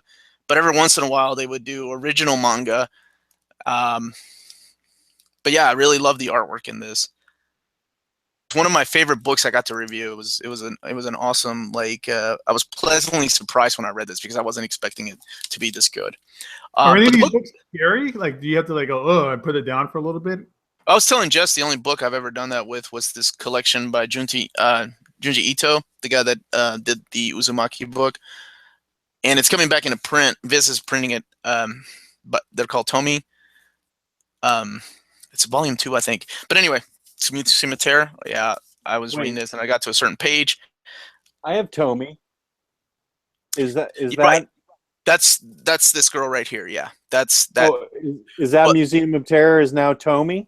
Yeah, but there's a second book that's coming out later on this year. That's also in hardcover that collects the rest of the Museum of Terror books. So that's awesome. I'm glad they're doing that. I can't remember the name of it though.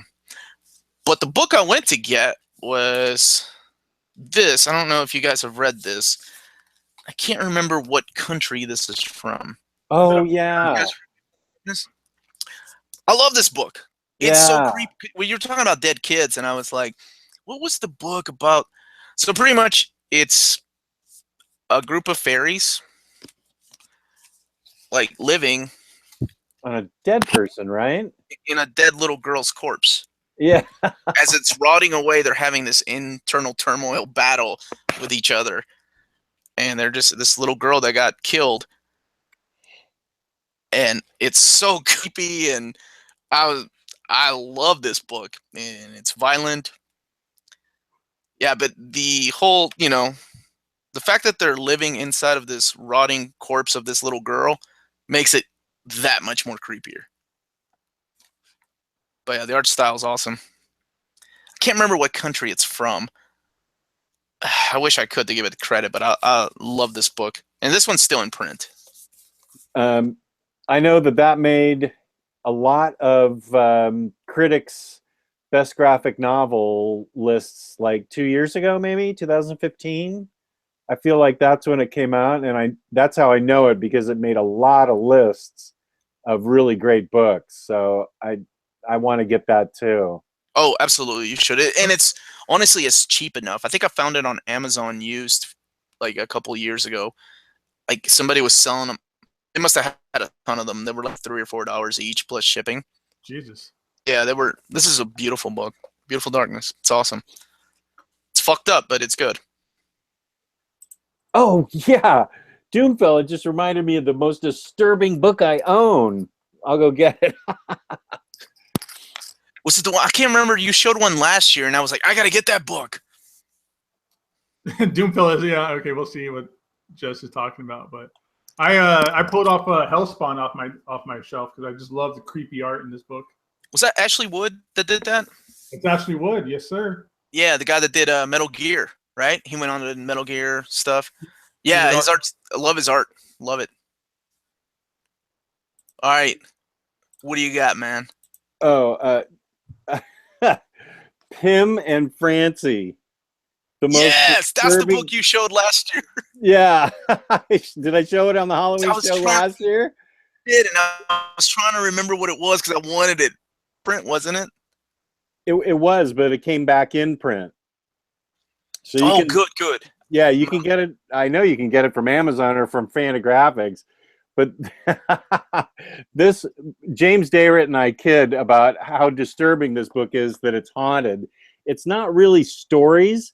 It's there are a couple of little stories in there. It's mostly this guy, Al Columbia, who is very eccentric and very hard to get a hold of. It's mostly just his sketchbook, and it's full of these little kids doing just the weirdest, most disturbing stuff. And it's not bloody, but it's just full of this weird imagery. I got that book. Reminds me of another book that I got to show you that you would appreciate because of this book. That's why I wanted this, because it reminded me of this other book that I have. It's all drawn in this like 1930s style, and with these innocent-looking kids who get into absolutely just the. I can't even describe it because there's no real stories, but it goes along and just shows. It'll be like the most innocent thing until you look at it really close, and then it turns into something really disturbing. It'll be the most innocent drawings, and then you look really close and stare at it, and you go, "Oh my god, that's fucked up." I like how some of the art doesn't look like it's finished. Like it's still just a lot of like rough pencils and stuff. Right? Yeah, it's this guy's sketchbook, and I don't know that he puts out that much stuff. You try and find out what you can on the internet about him, and he's like a recluse. I mean, this is not a very pleasant shot, but this is typical of what he does. I mean, it's just like, oh my god. I love the clean art, the clean lines on it and everything. Yeah, it's really I don't know. Yeah, this book's haunted. I'm sure that's why I broke my tooth. I'm sure that's why I had to have knee surgery. I'm sure that's why everything bad in my life has happened That because caused I the owned flood. that book. Yeah, it Dude. caused the flood. That's worth it. That book is creepy awesome. What's the name of it again? Pim and Francie. I'm looking it up right now on Amazon. Yeah, You guys are talking about the most disturbing book. I thought someone was going to pull down Lost Girls. Lost Girls is okay. It's just creepy. Like the pictures in Lost Girls, I remember being really creepy. Is that the Alan Moore book? Yeah. Yeah, the one about Cinderella and Snow White, like having sex with older men and creepy stuff like that. Yeah, I have that upstairs. Here too. So the book I wanted to point out is this is Junko Mizuno's artwork. That's what that book reminds me of. She's a Japanese manga artist, and she does books like actually Hansel and Gretel and Cinderella and Little Mermaid, but she gives it a really creepy sexual, like there's something creepy about her artwork because they all have these like little kid faces, and this is her collection of art. But that's what that book reminds me of, like like almost a sexual tone, well, and just a creepy factor to these kids. Oh yeah, they look so innocent. Right, except they're not, because horrible things just happen to them, especially in like Hansel and Gretel. They end up eating the witch. I mean, it's just really bizarre artwork. My wife actually a few years ago got me one of her limited edition action figures, like a little statue that she did for her own web store. But yeah, this one's called Hell Babies. It's her collection of art. The like this cover right here, it's like one of the the baby books like that you would take in the bath. Like you give a baby, you know what I'm saying? That's what this feels like. Like the dust jacket on this feels like that. So that also adds another level of creepiness to this book. Speaking of baths, I almost did this episode in the bathtub. Hot. I might just do that for my channel. Maybe I'm gonna do reviews from the bathtub. There's your hook. And I'll be like Jess, I'm like, this book sucks, and just drop it in the bathtub. Drop it in the bathtub.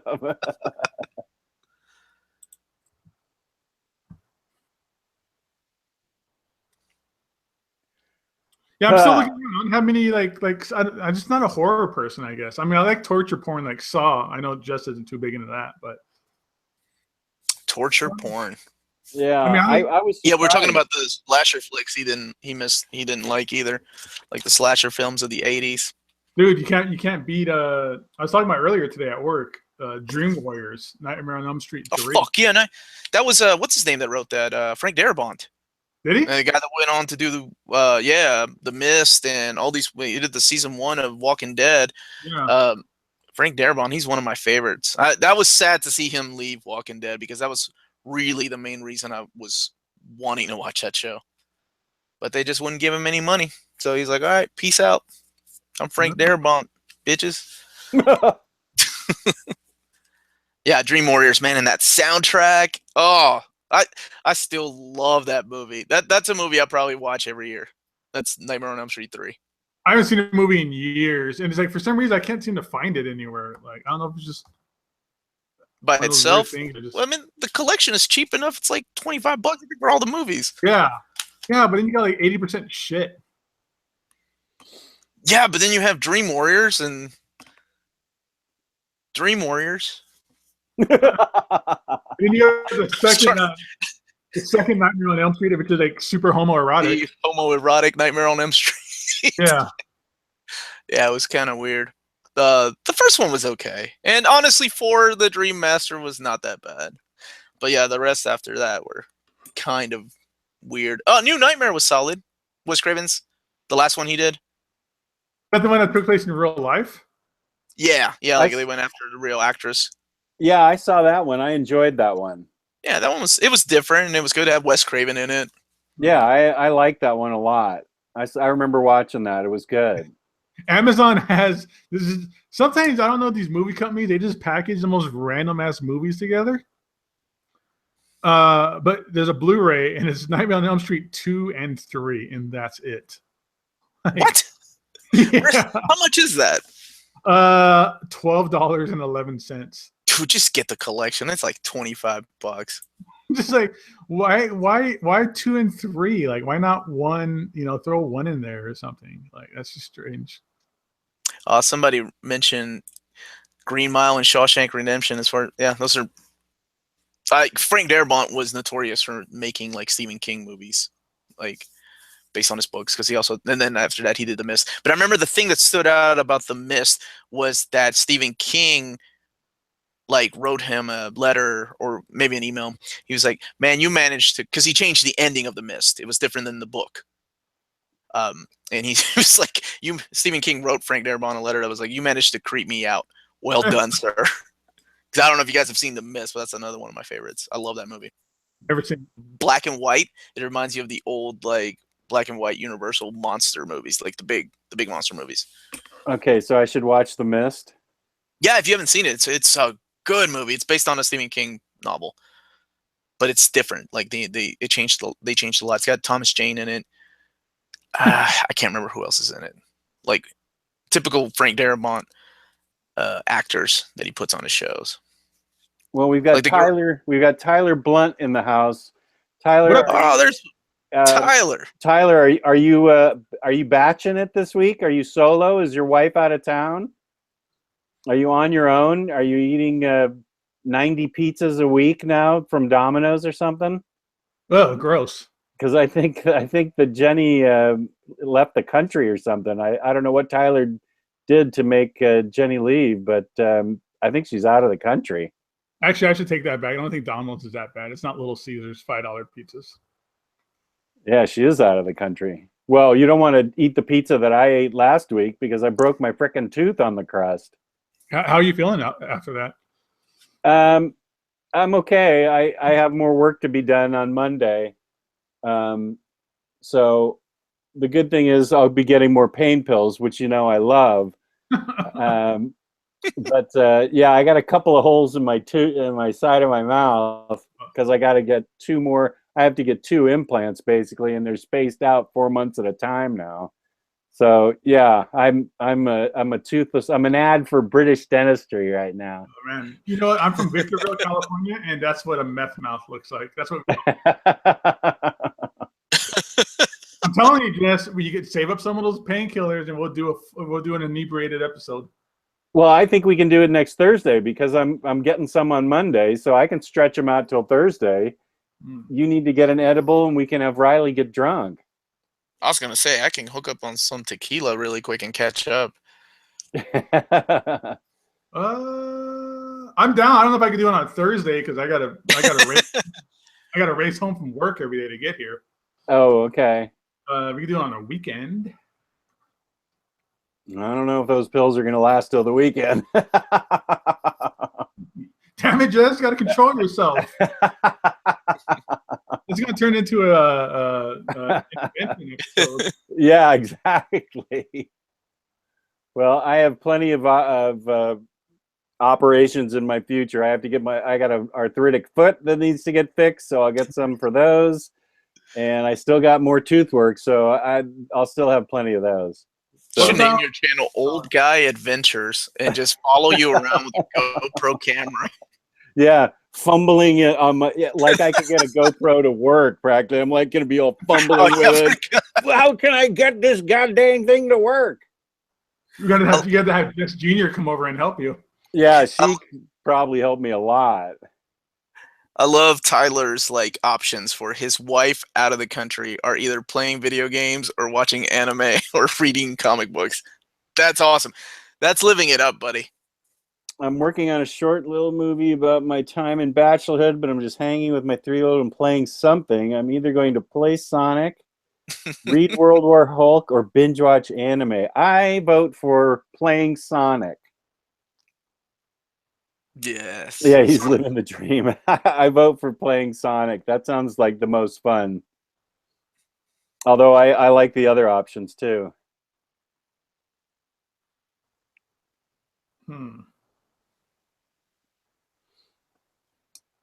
So, are we out of options here?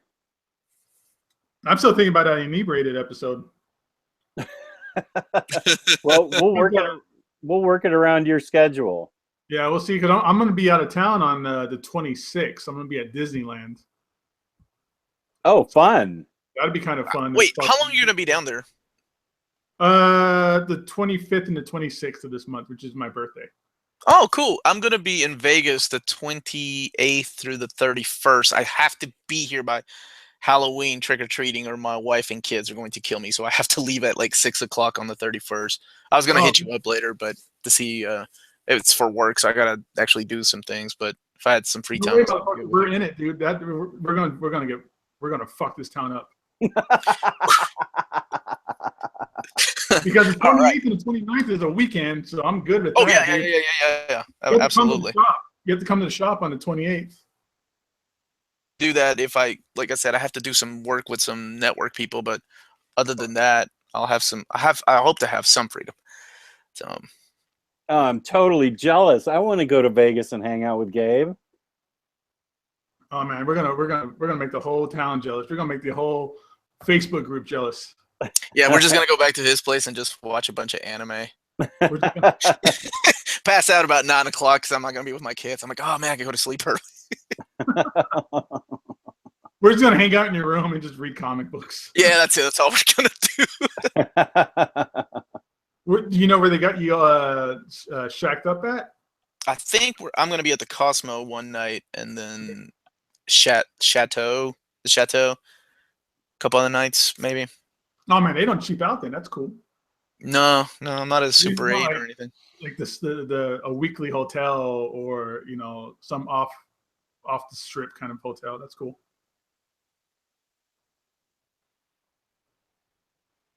Yeah. So I'm excited to. I usually go about once a year, so I got to do some work, but I like to at least go out at night. It'll happen. Yeah, We're for sure. Do it, dude. That's gonna be cool. What is do a live broadcast from a strip club? I'm down with that. Live broadcast. Oh, I'm so jealous. You'll be out here. Jess, where do you live, Jess? I live in Virginia. Virginia. Yeah, I go to Duffield sometimes. I don't know how far you are from that. Duffield? Yeah. Oh, Duffield? Virginia. No, I don't know it. No, yeah, it's little. It's like an industrial place, but that's where usually our plants are.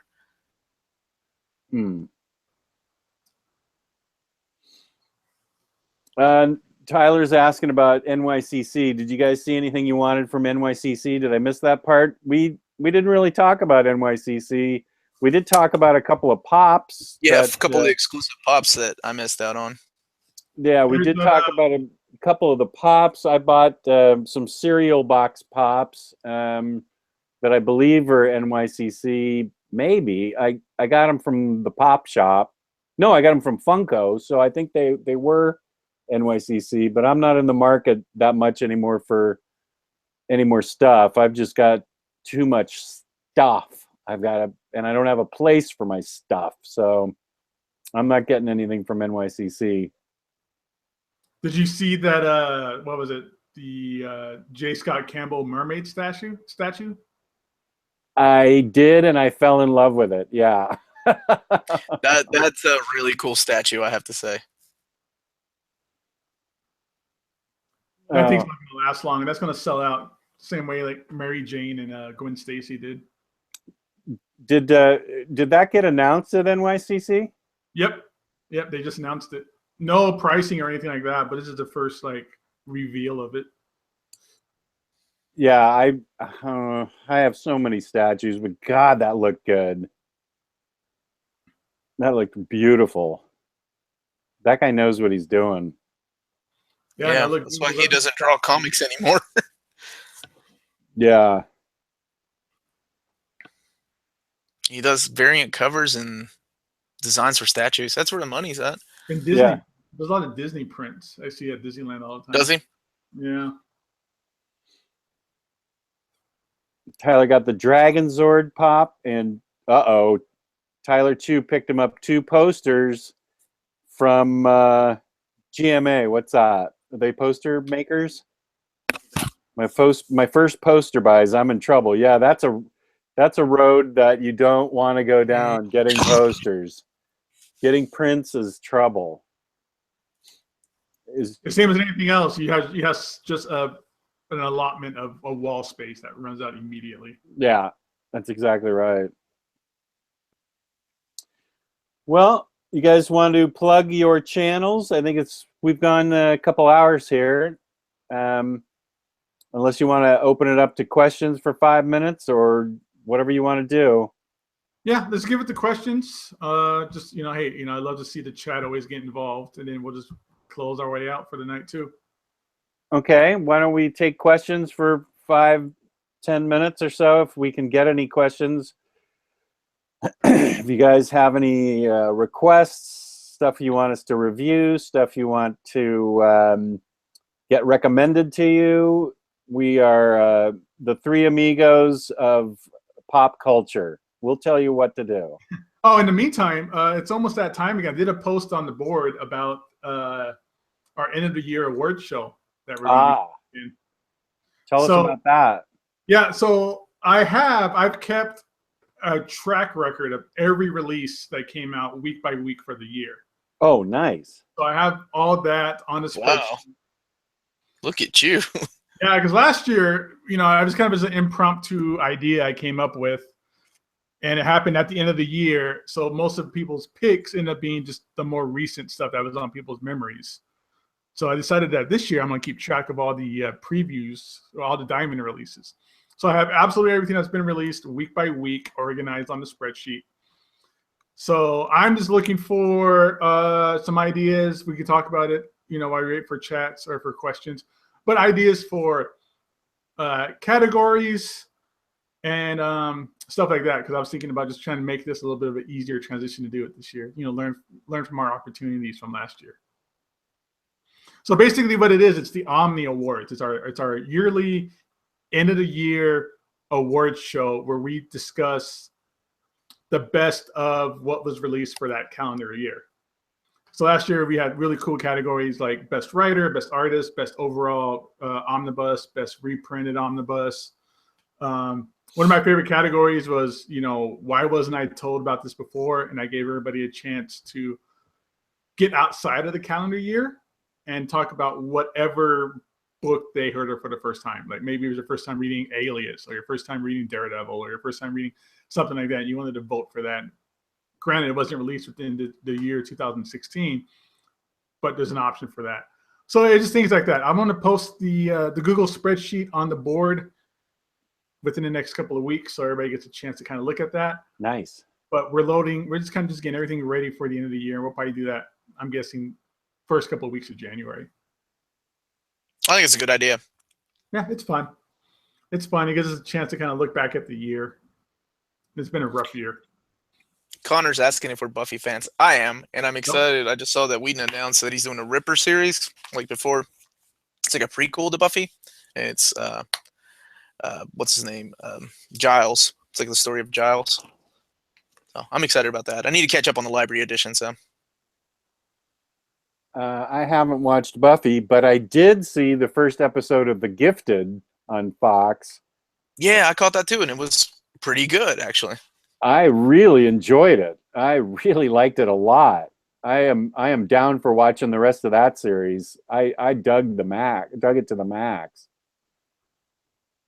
I have to admit, it's not good that I have a crush at my age on the lead teenage actress. She's 40 years younger than I am, but hey, what are you going to do? I have a crush on her, and I'm watching the show, so fuck it. That's the way it goes. That's the way it goes. Yes, sir. Yeah.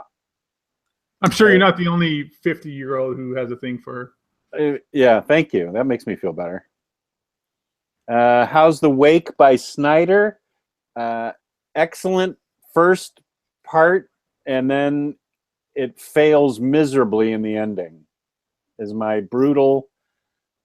That was one of my. It wasn't worth a root beer bath, but I'd have to say that The Wake was probably the most disappointing ending I've ever read. I mean, it just fell off a cliff to me. I was really disappointed in it because it was such an interesting book, and it just did not go anywhere. Great art, great beginning of the story, and then boom, went nowhere. Really disappointed in it. I like the art by Sean Murphy. I thought that Oh, was yeah. that was my favorite thing about it. I thought the story was okay. Yeah, the story was good until I felt it fell off a cliff, and I was really disappointed in that. Chasty Cakes wants us to review Midnight Nation. I would love to, but I think that hardcover is super out of print. You can still get it cheap on Amazon. Really? I'm looking at it right now, and people want like $100 for it. No, really? Yeah. For Maybe which one? Midnight Nation, J. Michael Straczynski's book. That's I love that book. Yeah, Yeah. I love that book too, but that's a recent That price damn thing increase. falls apart though. This is volume 1. Is it broken up into 2 volumes? No, Cover is like $25. it's like an absolute size thing, and it comes with a poster. The hardcover or the Yeah, the hardcover is like an absolute size, and it comes with a poster. Let's see, where is it? I have it somewhere here. But yeah, I read these singles when that was coming out. I love the book, but I remember just thinking the covers were absolute shit. Like Gary Frank couldn't do covers to save his life. They were just the most boring, just lame, uninteresting covers I've ever seen. Same with the whatchamacallit. What's J. Michael Straczynski's big comic that he did? He did Midnight Nation, and then he did the Rising Stars. Rising Stars. There you go. Yeah. I know that one has a really there's a hardcover out, but the freaking binding is shit. I don't think I've ever seen a copy of that book not falling apart.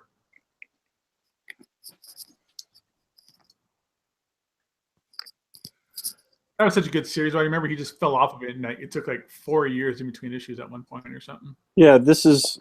Let me show you Midnight Nation. Yeah, I'm curious to see what you've.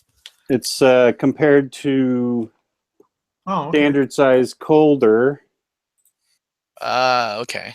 I don't have that. I just have the all-in-one trade paperback. Yeah, this is. It comes with a poster. It's in a slipcase, and fabulous art, fabulous story. I loved this book. How about the boring ass covers Gary Frank did? I heard you talk about those. I did not notice those. I just got swallowed up by the art and the story. I love this thing from the beginning to the end. I'm due to read it again because I read it last year, and of course I have the memory of a gnat. So I read him in come out singles. I forget, like the guy dies or something, and he's kind of like in between. Right, he's in the in between. Yeah. Man, I love Gary Frank's art though. So good. Yeah, and it really shines on this glossy paper in a big format. So that's the one that's out of print? That's what you said? It's top cow. No wonder it has bad binding. Oh, yeah. All those compendiums fell apart. Oh, yeah. There's used copies. Okay, $55. People, there's like third parties on here that want like $55 for it. That's not terrible. Yeah, let's see. It was $100 originally, and I got it for $50 off IST, or 52 or whatever it came out to when it originally came out. So it's a $100 book. So if you, I mean, I wouldn't pay $100 for it, but if you can find it for cheaper than that, I'd get it. I'll look on eBay and see, because I'm showing it as a deluxe hardcover. I'm not seeing like, I don't know if that's what they mean, but like you said, the absolute thing with the slipcover. It does say Volume 1 on it. Volume 1. But there was only one volume, though, right? Right. It's only like 12 issues or something like that. Correct. Yeah. It doesn't say deluxe. Doesn't say anything, but it's absolute sized. Yeah. Dave says it's between 75 and 90 on eBay. It's debatable. I'll keep an eye on it. I'll put it on like my saved searches on eBay or something. Yeah. Oh, looking at my eBay page. I forgot. I also got the Battle Chasers video game on PlayStation 4. That just Yeah, Joe like back Madger. like 2 years ago. There's not a physical release for that, is there? There is, yeah. It's cool because all the artwork and all that is just, I don't know if Joe Mad drew all the artwork for it, but it's completely based off of his art style. And it's basically your if you're a fan of old school RPGs, like original like JRPGs where it's just turn based, it's basically just that. It's pretty cool. You don't see that kind of stuff anymore these days. What else we got in the chat? Best Rebirth title. I know Jess has been reading a lot of Rebirth stuff lately. Yeah, I have been. Absolutely. Yeah. Rebirth is killing it for me. I know you guys talked about Legacy last week. I still don't know how I feel about Legacy. I guess we'll wait till the titles come out. But Legacy didn't get me like Rebirth that one shot did. When I saw Wally West come back, man, I got a little teary-eyed, and I'm like, oh, this is going to be solid. Well, especially when I was the same way. I thought we lost Wally West. I really thought we were write him off. Wolverine is one of my favorite characters of all time. But his return, like, it wasn't, to me, it didn't impact me the way, like, Wally did, right? It wasn't emotional at all. It was like, oh, he just killed that dude. I guess that's Wolverine. I don't know what happened. Well, you don't see how it right? And it's Jason Aaron. I realized that, and then a multitude of other writers and artists, but it was just, I don't know. It didn't really feel like they were planning that far ahead. Like the editors and writers weren't talking to each other. I don't know. So I guess we'll see when the titles come out, when the actual titles come out. Hey, dude, that's leading up to the return of the Infinity Gauntlet gems and the return of the Fantastic Four. So I'm all in. And that's a good thing. That's a good thing. Wolverine has one of the Infinity Stones. Loki has one. Yeah, I think Legacy was good by itself, but the one shots for Generations, I downloaded those and read them for the episode last week.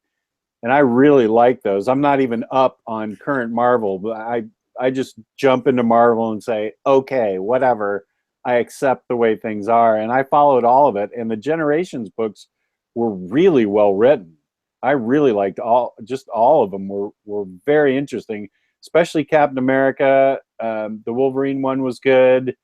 Yeah, I love the Wolverine one. That was my favorite one. Spider-Man was good. I thought they were all well done. So speaking of the Return of Fantastic Four, there's that series, the Marvel 2-in-1. Yeah, have you been reading those? It's not out yet. It hasn't came out yet. It's just been it's in. They solicited them. Okay. Yeah, I think it's in this month's previews because it's on DCBS right now.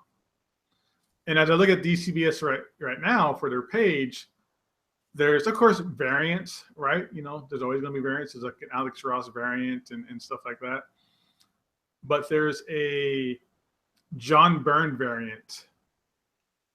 What? John Byrne came and drew some Marvel stuff? Apparently, it's just it's not even like a new image. It's like a redone image or something like that. Like those Jim Lee trading card covers? Kind of, yeah. But it's a $2,000 variant. What? What the fuck? It must be like a 1 in like 4,000 or something stupid ratio variant.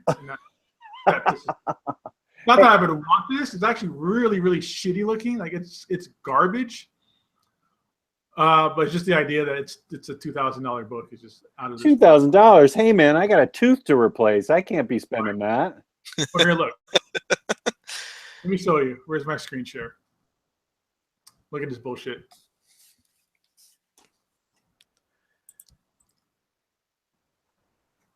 Here it is. Marvel 2-in-1, #1, John Byrne remastered variant. Oh, no thanks. $2,000. Look how shit that looks.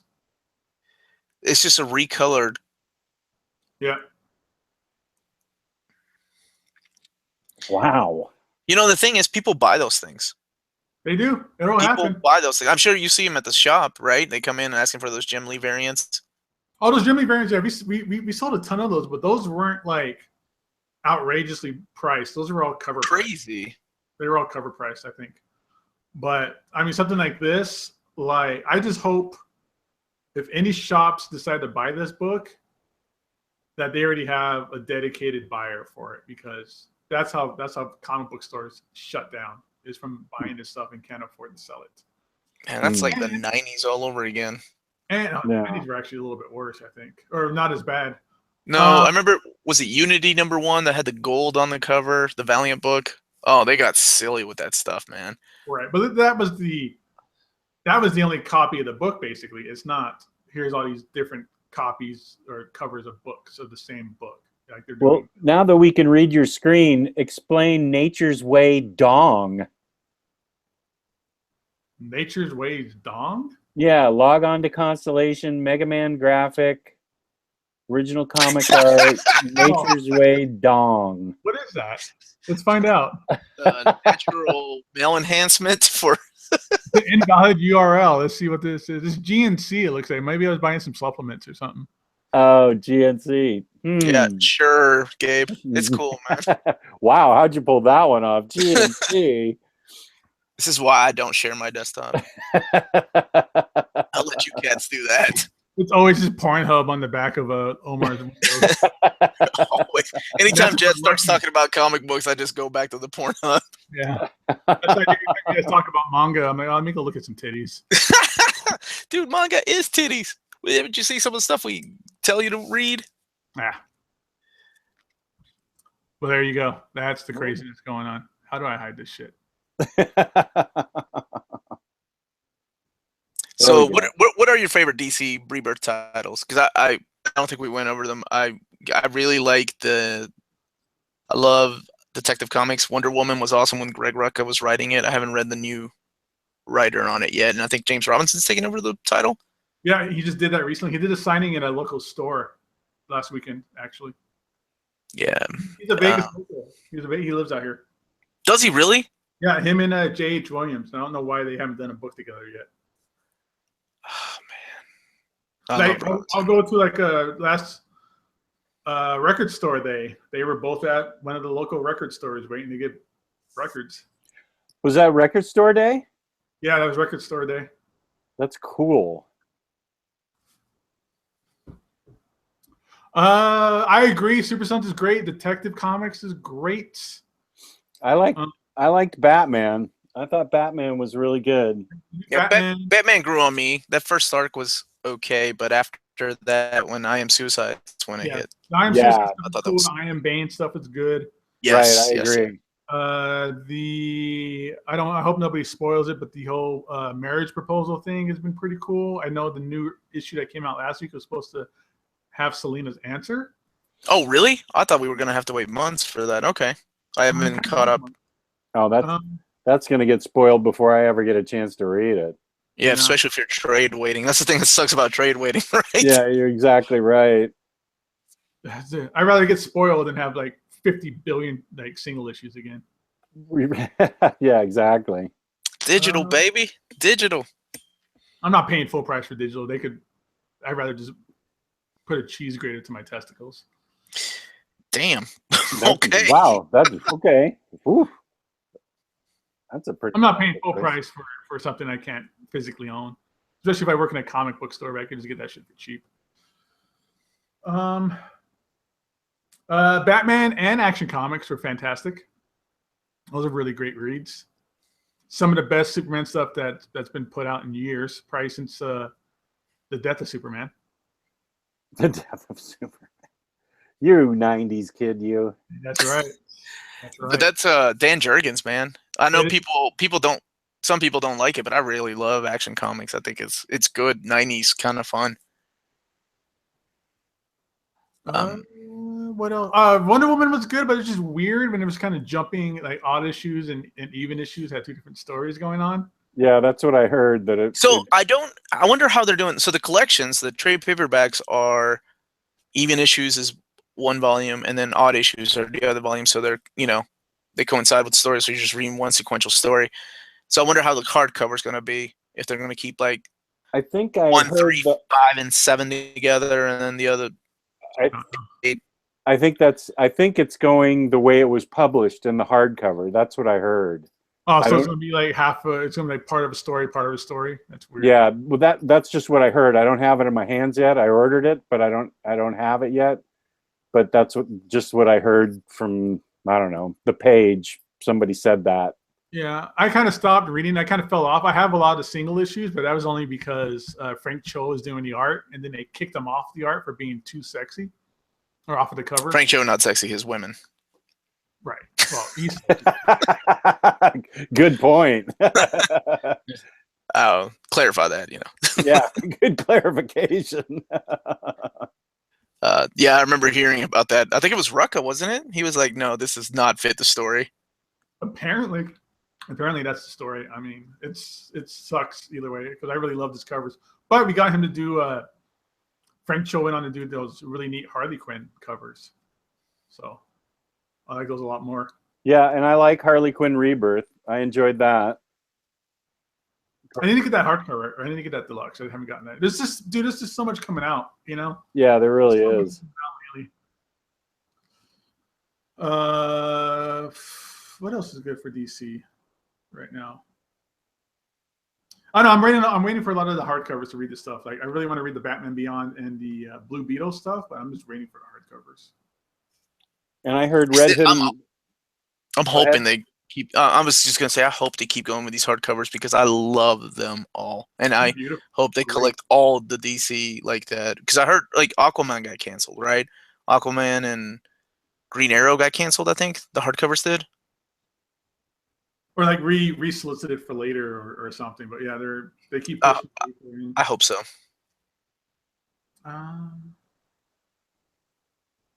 No, I've all the Rebirth books have been doing good. I don't think a single one a title has been canceled yet. Which is weird, right? Because I remember by this point, I think there were a lot of titles canceled when New 52 was coming out, like Deathstroke and Demon, and I just remember certain titles and then new titles would come out. Omega Man and stuff like that only lasted like 8 issues when those first came out. Yeah. No, Omega Man. I'm sorry, OMAC. Yeah, OMAC and Deathstroke were some of the first ones that got canceled. Deathstroke gets high marks for Rebirth. I haven't read it yet, but it gets really high marks. It does. Who's the writer on that? It's not Seeley. Christopher Priest. Yeah, dude, that dude rocked it on Black Panther. I don't know if you guys have read his run on Black Panther.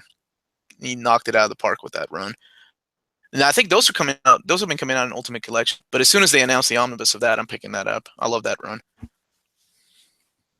For Black Panther? Yeah, I'm hoping with the movie. Come on, Marvel. Yeah, I still need to read that. It's a good run. But you're right, Omar. I love the Rebirth hardcovers. They're great. I just love you get the wraparound cover underneath the dust jacket. Yeah, I just like, I mean, for the price, like we're paying $35. I just did a haul video, and I got both the I think the Superman one or the Harley Quinn. No, it was the Harley Quinn one, and then I've got like Amazing Spider-Man Volume 2.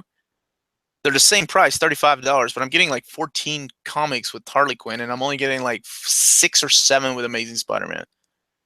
It's crazy. For $35? Yeah, I think I still have it down here. It's like the price is just crazy. What I don't understand what the point is of like 7 issues, or what's the difference between that and then just getting the trade paperback. Well, Marvel's Omnibus have been seen to be at a standard $125 right now. Yeah, Planet Hulk was $100, but there's no way they could have squeezed $125 out of that. I felt like that was like reading my Planet Hulk World Hulk was oversized. That was $125. Yeah. You're right. Mm-hmm.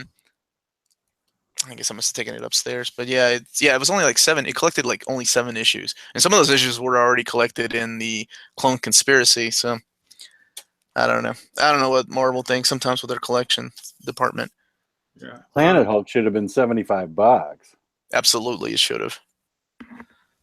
I like how the Eric Larson Spider-Man Omnibus right now is $45. Not selling. I guess the Deadly Hands of Kung Fu Omnibus, both of those are $43.75 on IST right now. Oh, speaking of IST, my boss for doing so good at work is going to give me a gift card. Oh, Nice. awesome. He's like, "Where do you want it at? What kind of gift card do you want?" And I was like, "Follow this website." And I was like, I can't tell you what website it is. I tried to make it sound like it was a porn site.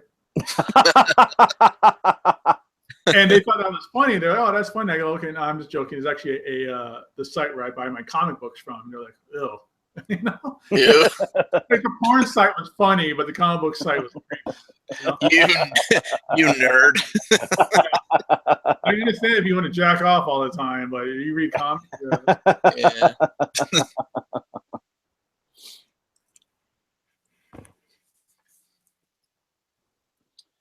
All right. Well, it's past my bedtime. So why don't we, Gabe, since you're in the spotlight, why don't you tell them where they can find you?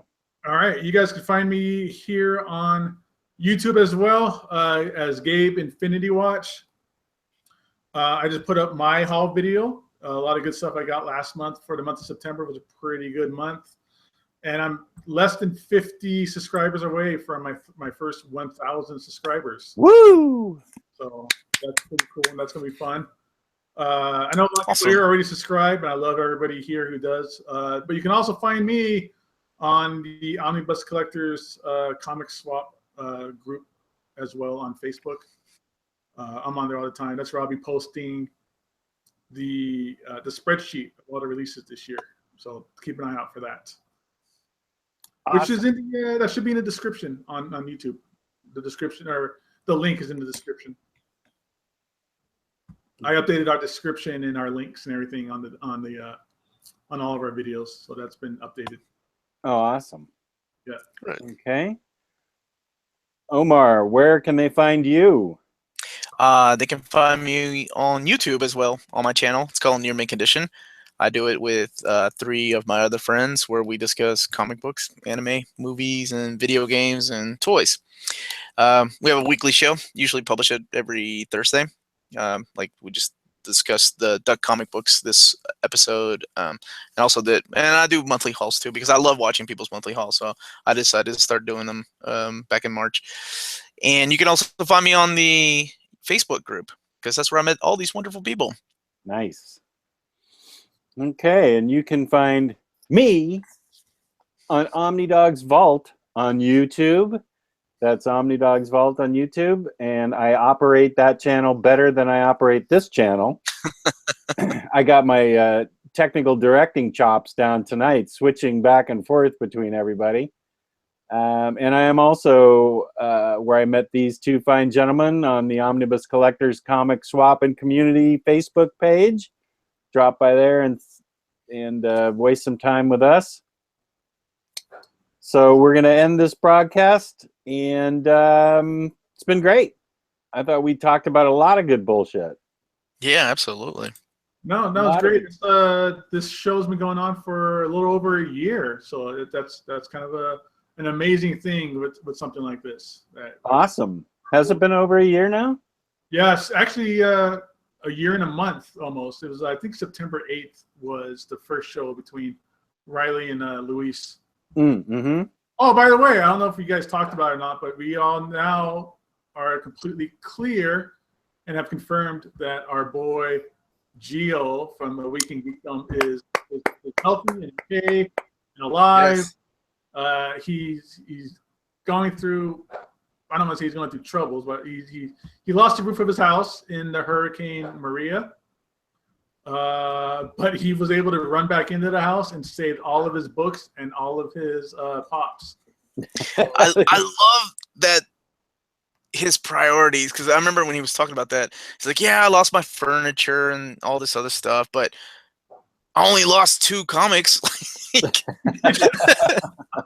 Priorities, man. I get it. It's awesome. Yeah, but I'm just happy to hear that he's okay. I held it out for him that he was going to be okay, but just we didn't hear from him for a couple of weeks, and that gets scarier and scarier. Yeah, absolutely. And I hope he caught some paper towels that Trump was throwing out to the crowd. That's unbelievable. Yeah, I'm really happy Gio's safe too. He's even participating in chats and stuff now and posting again on Facebook, so that's great. Really happy that he's okay. I'm going to talk to him, see what he's doing. I don't know if he's just going to. I know a lot of people from Puerto Rico have been they've basically been told just leave the island if you can. So I wonder what his plans are or what's going on. So if that's the case, I would like to see about helping him out. Yeah, we should do something like that. Place was not the same without him, that's for sure. No, I was used to seeing him post every, not every day, like every few hours. It was a post from Gio, and it was like so quiet without him. It was weird. It's a hell of a guy, so I'm glad that he's doing okay. Yeah, he's the best. I'm 100% serious. If something has to come up, and I'm going to do a telethon on this channel for him or something, we'll figure it out. Okay, good. Good idea, man. It's always an option. I was going to do it when Jess lost his room, but Jess ended up coming out okay. So, thank you for thinking of me. I appreciate that. Oh, of course. Yeah, man. People really stand up on this on the Facebook group. It's really cool.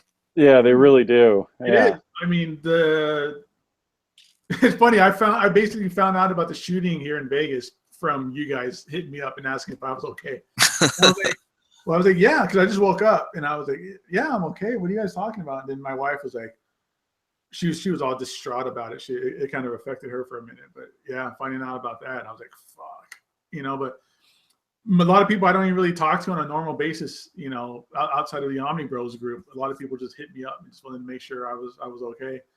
And that just says a lot, It just says a lot about that community that Ryley helped start and that we've all been cultivating ever since. So the group is important, and the group is special in my heart for sure. Absolutely. It's one of those double-edged swords too. It's like it's a wonderful, wonderful group, but man, they get you to spend so much of that. Yeah. Welcome to the OmniBros. Sorry about the wallets, or it's like the X-Men. Welcome to the X-Men. I hope you survived the experience. Hope your credit score doesn't go down any. Oh, Jesus. I hope your marriage stays intact. Second account, baby. Keep that shit hidden. John Hall protocol, buddy. John Hall protocol. You got to learn how to Shawshank Redemption that shit into your house.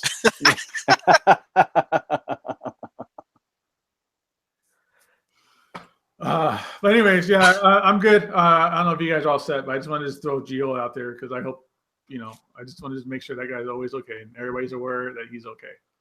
That's great. Yeah, I'm glad you said that. All right, we're going to wind down now, and it's been great talking with you guys. I had a blast. I hope the audience did too. And we'll talk to you again next Thursday. I don't know what lineup you'll get next Thursday, but you'll get 2 or 3 or 4 or 5 OmniBros. Some of us. You'll get some of us. Yep. And it'll be scintillating as always. All right. Good night, everybody. Later, everybody. Read the crust. Peace and love. Peace and love.